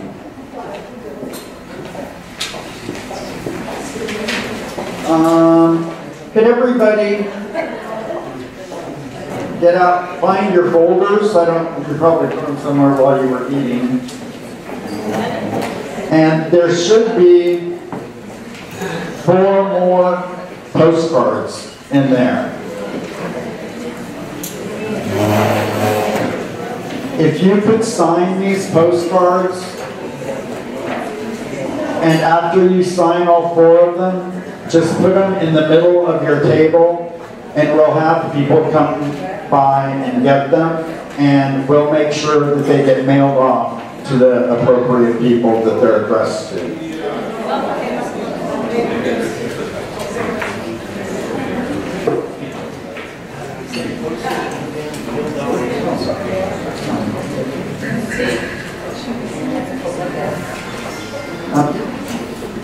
Okay,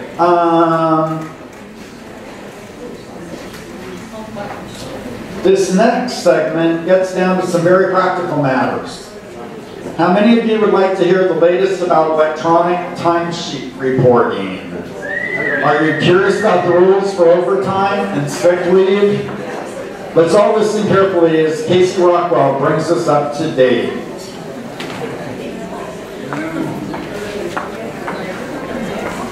Here you go, Casey. Thank you, Lonnie.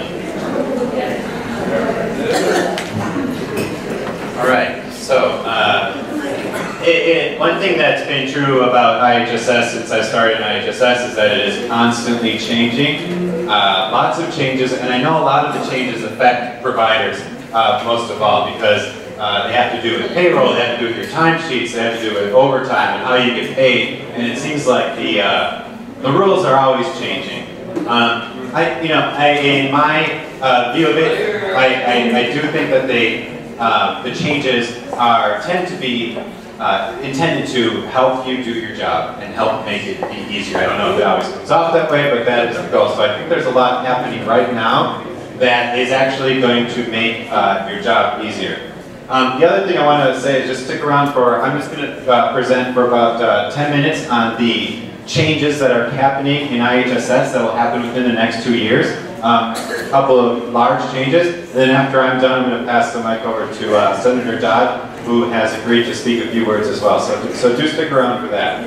And then, of course, we have more raffle prizes at the end. So the first thing I want to talk about is electronic timesheets, which is being piloted right now in 3 counties, and Karen talked a little bit about that. And I'm going to try and provide a little bit more detail, but really the policies haven't been completely worked out. But Electronic timesheets are just that. You'll be able to, providers will be able to fill out their timesheets online or on any device as long as it's connected to the internet. So this is taking that paper timesheet and getting rid of it. I want to make clear that it's completely voluntary. At this point, it will be completely optional and you'll opt into this system. So if you're comfortable with the paper timesheets, those will continue to be used and you'll be able to do that. But if you want to move to electronic timesheets, there are certain advantages. And I can go over those. We know that currently the paper timesheets get mailed in. They get processed by a large processing facility that scans them, and that's how it reads your hours. A lot of times there's mistakes that happen along the way. And when a mistake happens, then it's got to get mailed back. You've got to fill out a new timesheet, perhaps, and then mail it back to the timesheet processing facility, and that takes a lot of time. Electronic timesheets will take out the post office. There'll be no mailing, so the time between entering your time and getting paid will be much shorter. Another advantage is that you will be able to, it'll alert you, it won't let you make mistakes.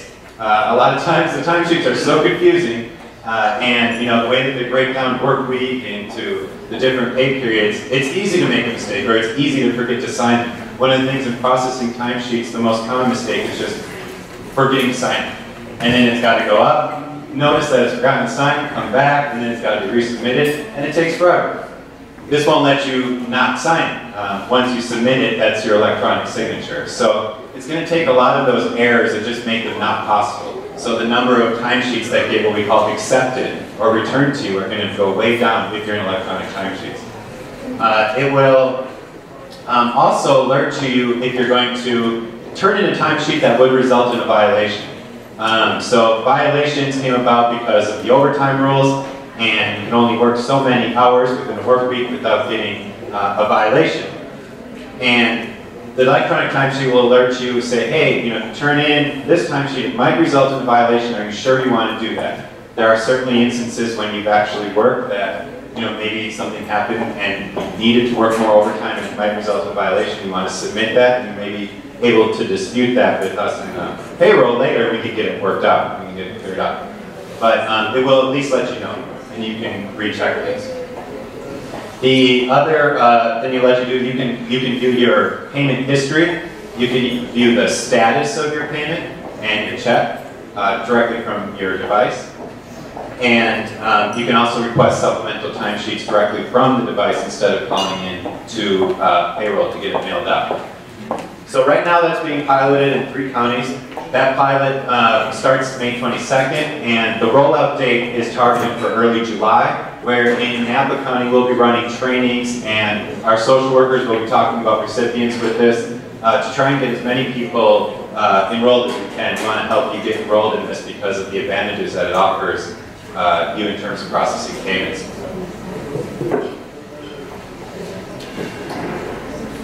A little quick.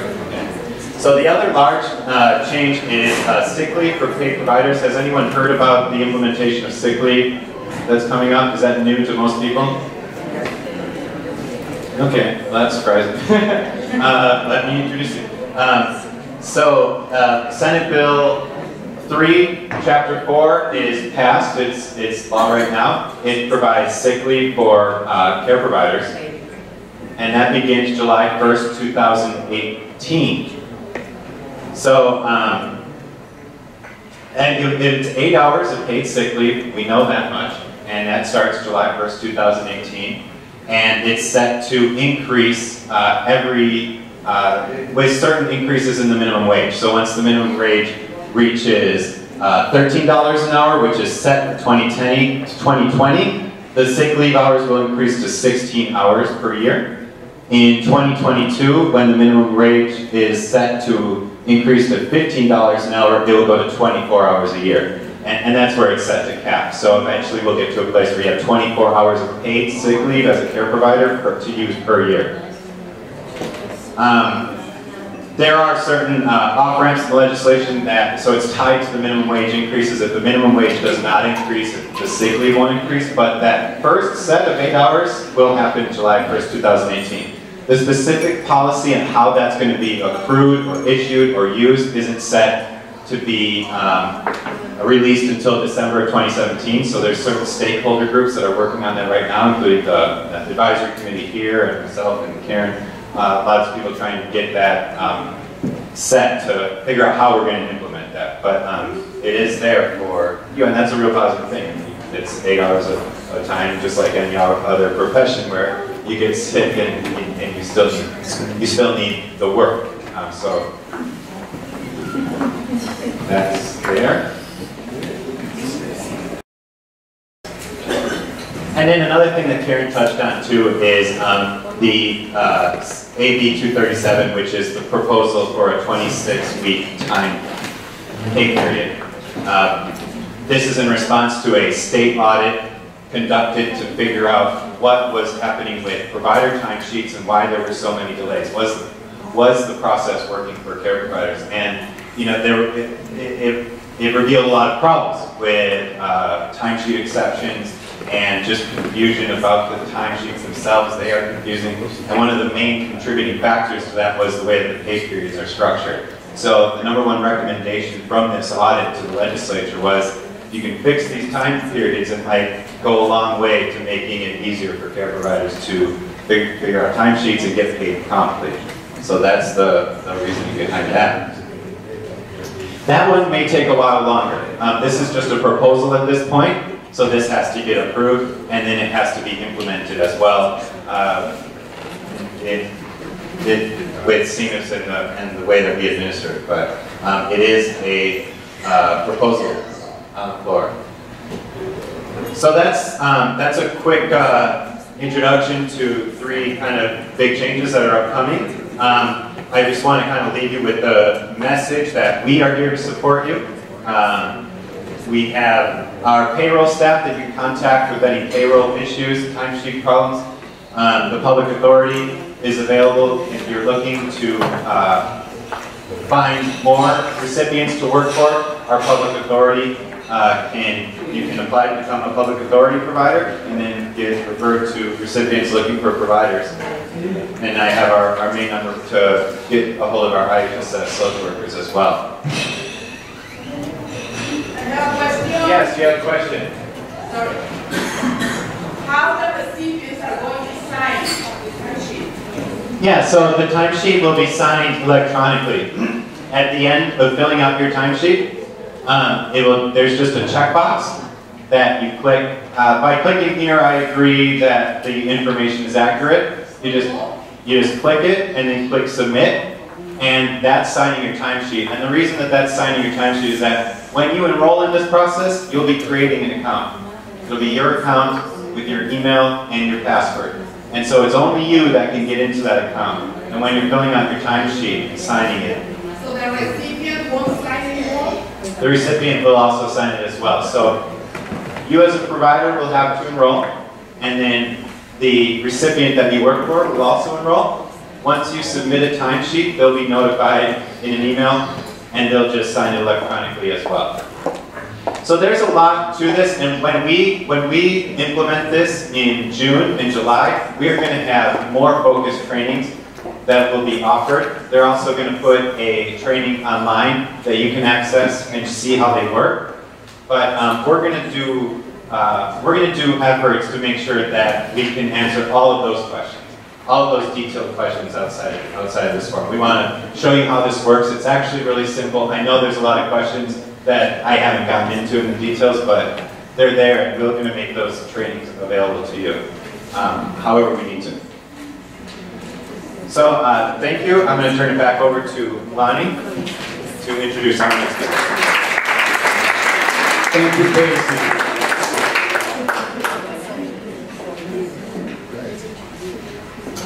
Okay.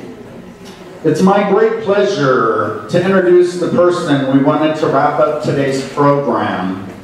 California Senator for District 3, Senator Bill Dodd. Many of us know the Senator as a friend advocate, and fellow Napa resident. He's no stranger to the community of seniors and persons with special needs. He has represented us well as a county supervisor, as our assembly member, and now our senator. His district covers part of Sacramento County, Yolo, Solano, Sonoma, Contra Costa, and of course right here in Napa. We appreciate his leadership and his time today to bring us a message about building awareness and speaking up together.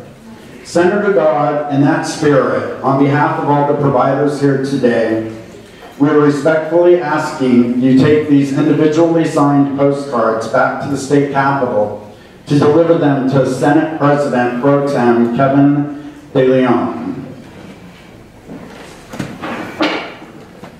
Here they are, come on up.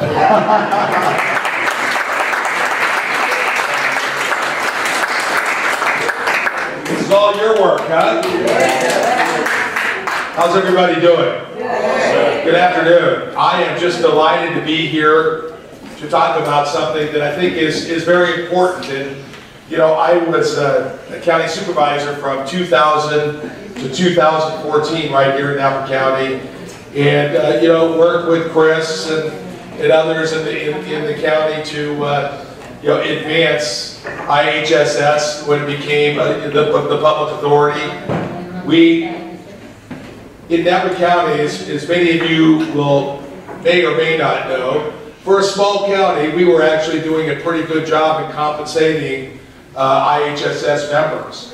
And one of the things that's really concerning to me about this budget that we have and the governor wanting to just push it all out of the state back on the county is, you know, we had that before. We were working very, very hard on that, and essentially, you know, they took it away from us. It's kind of interesting, and the facts are going to be close enough, but maybe not perfect.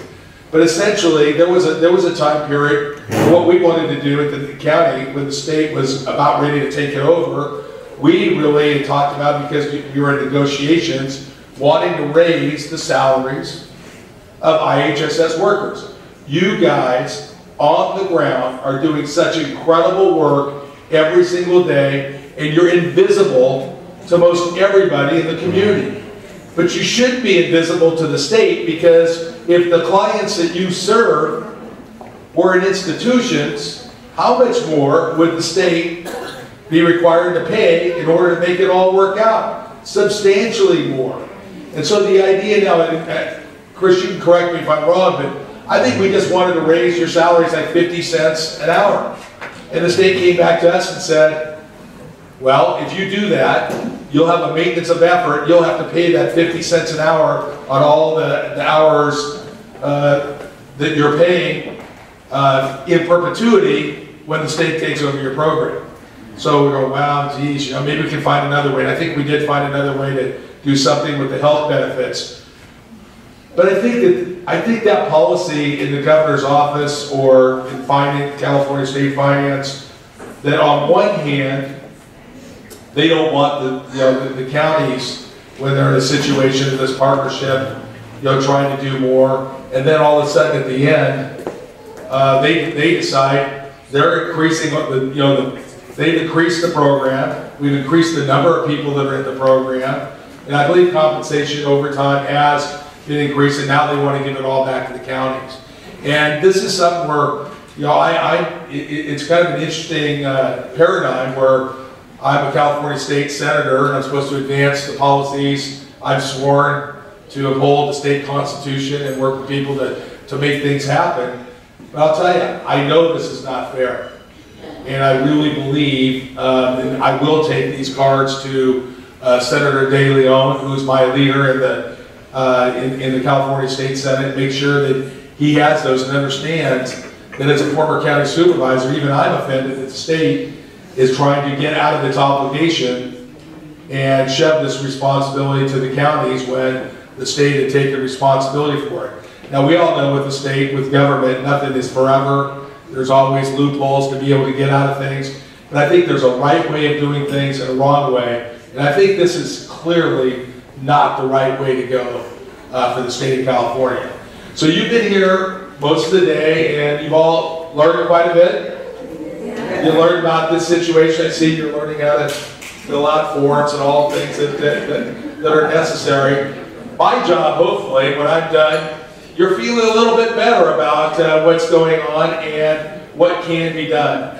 And I think one of the best things, because most people feel like, oh, you know what, our government officials, how many feel like sometimes, or maybe all the time, our government officials don't listen to us? Or what we say doesn't, yeah, or perhaps sometimes what we say doesn't matter. They've got their agenda, they're going to do what they want to do anyway, right?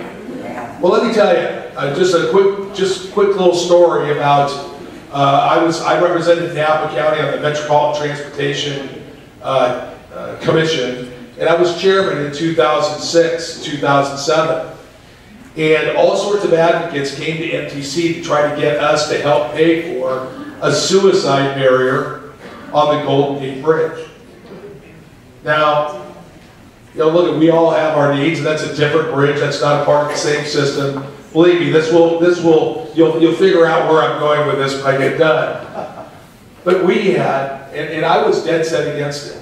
I just didn't think it was fair for the bridge toll payers for the 6 Bay Area bridges to have some of their money go to another bridge for any purpose, let alone for this really, you know, incredibly important issue. Because let's face it, people with mental health issues, and if anybody's ever had suicide with any of their family members or their good friends, and believe me, I have, it is an incredible experience that nobody should ever have to go through.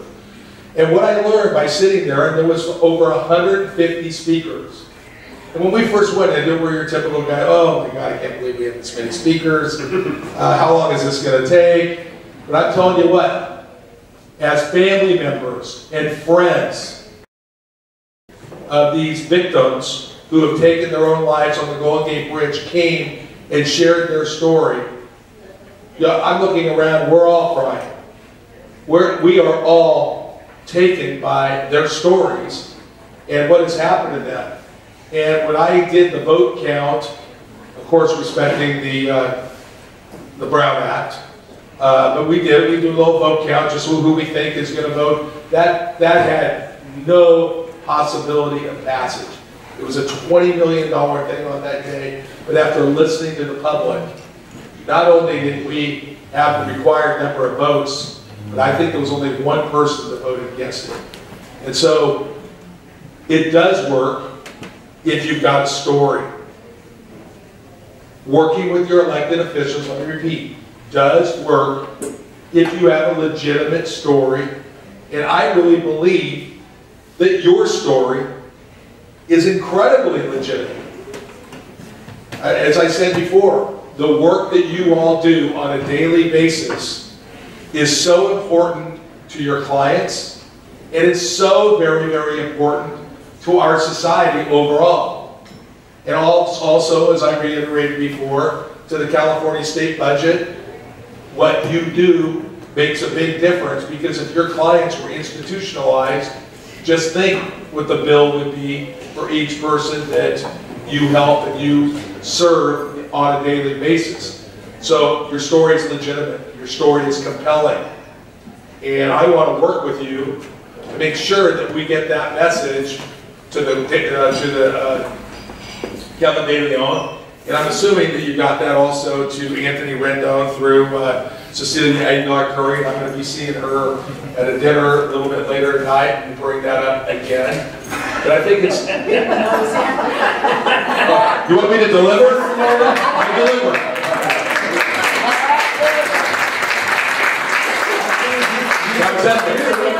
See, I'm going to get it wrong. What is it? We deliver for you. Is that the post office? Well, I can do that. Thank you. So, just to wrap up, your story is compelling. What you do is phenomenal. Let's get this word out. Continue to advocate for yourselves. And I see, and where did she go at this table right here? The woman that was right next to you. Yes. I'm not going to say where she is, okay? But I'll tell you, she's done a marvelous, just a fantastic job within your representation unit of advocating for home health care workers. And your team that's out there that's advocating to me and to other elected officials, I think really are doing a great job. So keep up the good work. Understand that I believe that my colleagues in the state Senate, for sure, the Democrats do. But you know what? I don't really think that helping people like you do on a daily basis should ever become a Republican or a Democrat issue. It's a people issue, and it's an important people issue. So I will forego the earlier comment. I really believe that we all understand what's really going on here, and this is just a play by the administration to try to balance their budget, once again on the backs of local government. And we're going to work hard to make sure that that does not happen, but we're also going to work hard to make sure that you're all represented fairly and honestly every single day. I'm just so delighted. Moni, thank you for inviting me here today. Larry, thank you very much.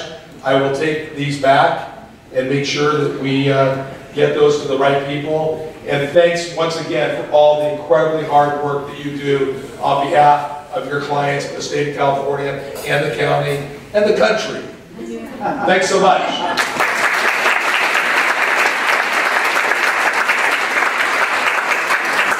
Thank you very much.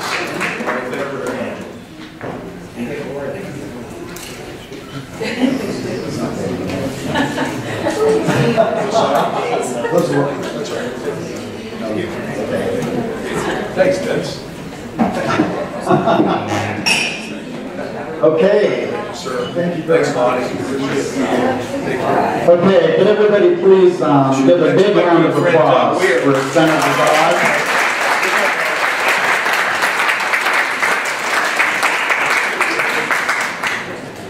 Okay, we're getting close to the end of this. Providers, was this a good day for you? Yes. Yes, okay. Did you get a good deal of information from our speakers? Yes. Okay, awesome. Was the lunch delicious? Yes. Cool. We have some extra. So for the, we don't have a lot, but I think we have like 6 boxes extra. Are forums like this worth it for you guys? Yes. Okay, awesome. We need your feedback. So please, in your packet, takes about 60 seconds and fill out the feedback form in your packet. If you don't want to give your name, you don't have to, but please leave the form on the table, or there's a box when you leave, you can put it in. Those are really important for us, and I wish the people that left earlier had filled them out.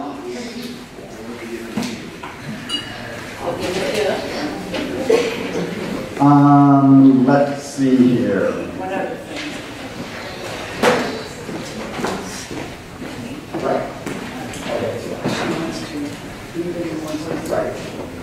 Yeah. For those of you who don't win a prize, we're going to give away the rest of these. There are flowers and faces on some of these tables, and on other ones there are teepees. And anybody who wants them can have them when you leave. Those teepees were handmade by one of our board members, and she worked really hard on that, let me tell you.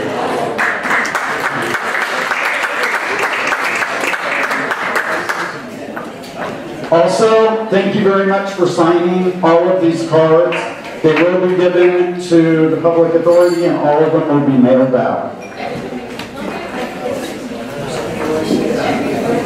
Okay.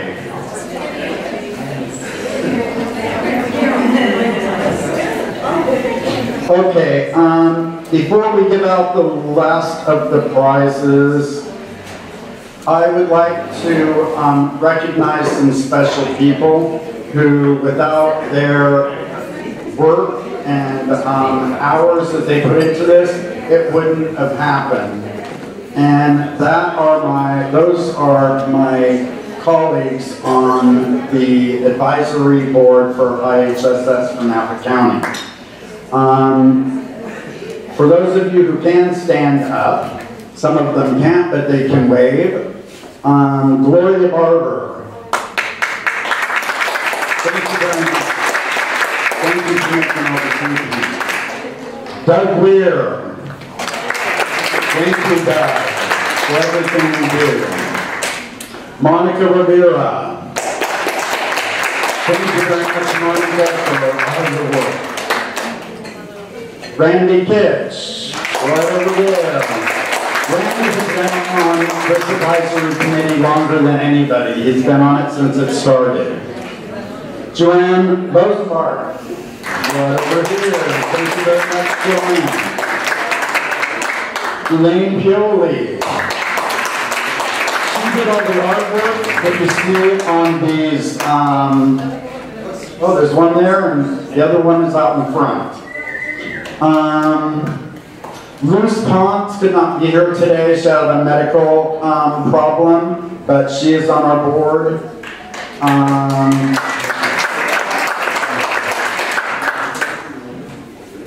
I'd also like to thank some other people who make all of this possible, and that's Casey and George and Lewis. It's awesome to be able to work with people. I'd also like to thank Moni for helping us put all this together. Thank you very much, Moni. We appreciate all your work. Okay.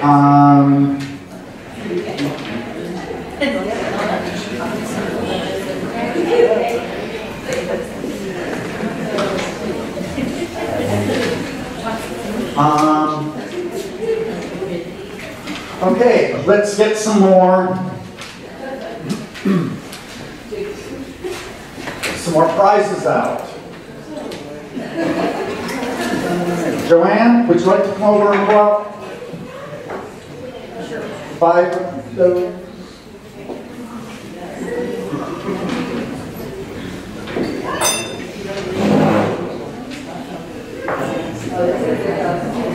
Joelle Trioli?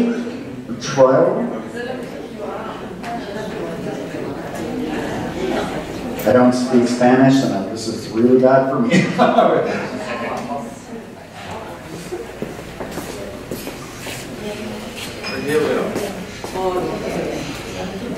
Trujillo?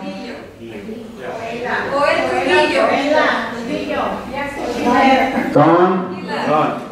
Okay. Gloria Rodriguez. Okay, Gloria.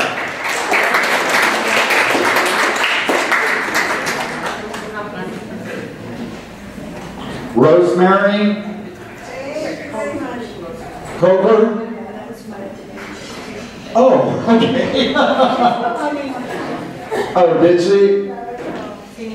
Okay. Should we give them to her, or should we pass it up? Pass it up. Huh? To hell with her, she's gone.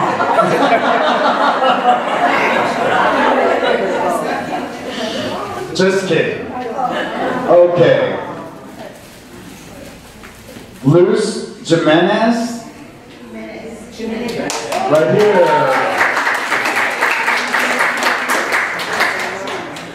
Cynthia Johnson. Cynthia, back there, you guys. Cynthia Johnson.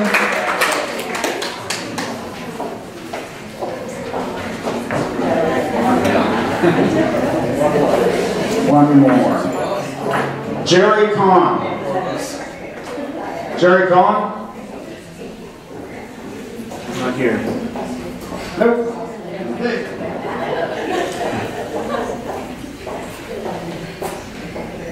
Rhonda Zungria. Okay, right over there. Thank you, Joanne.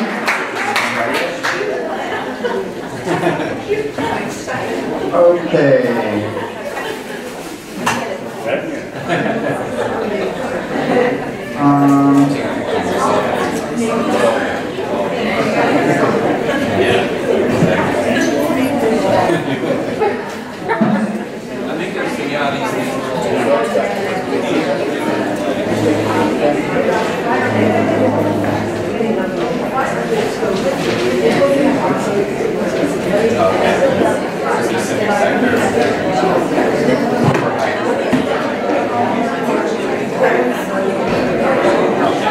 Okay, I'd like to thank the people who donated the baskets, and that would be everybody on the advisory board, as well as Moni Bauer of Allen, Shea and Associates. Thank you very much. We appreciate that.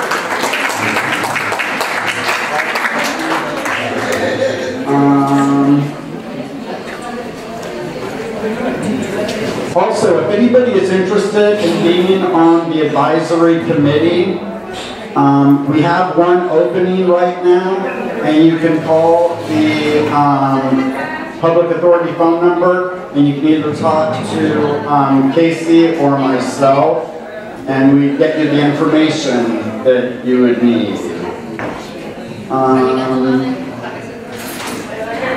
Tomorrow, Saturday, is the annual open house at the Rush Ranch in Sassoon, a 2,000-acre Solano Land Trust property on Grizzly Island Road. Many things to do and see. It's free from 10 until 3. They'll be giving wheelchair-accessible horse-drawn carriage rides. Any able-bodied or handicapped person is encouraged to visit. So if you have nothing to do tomorrow, you can go there. And I'd like to thank all of you for attending today, and have a great weekend. Thanks.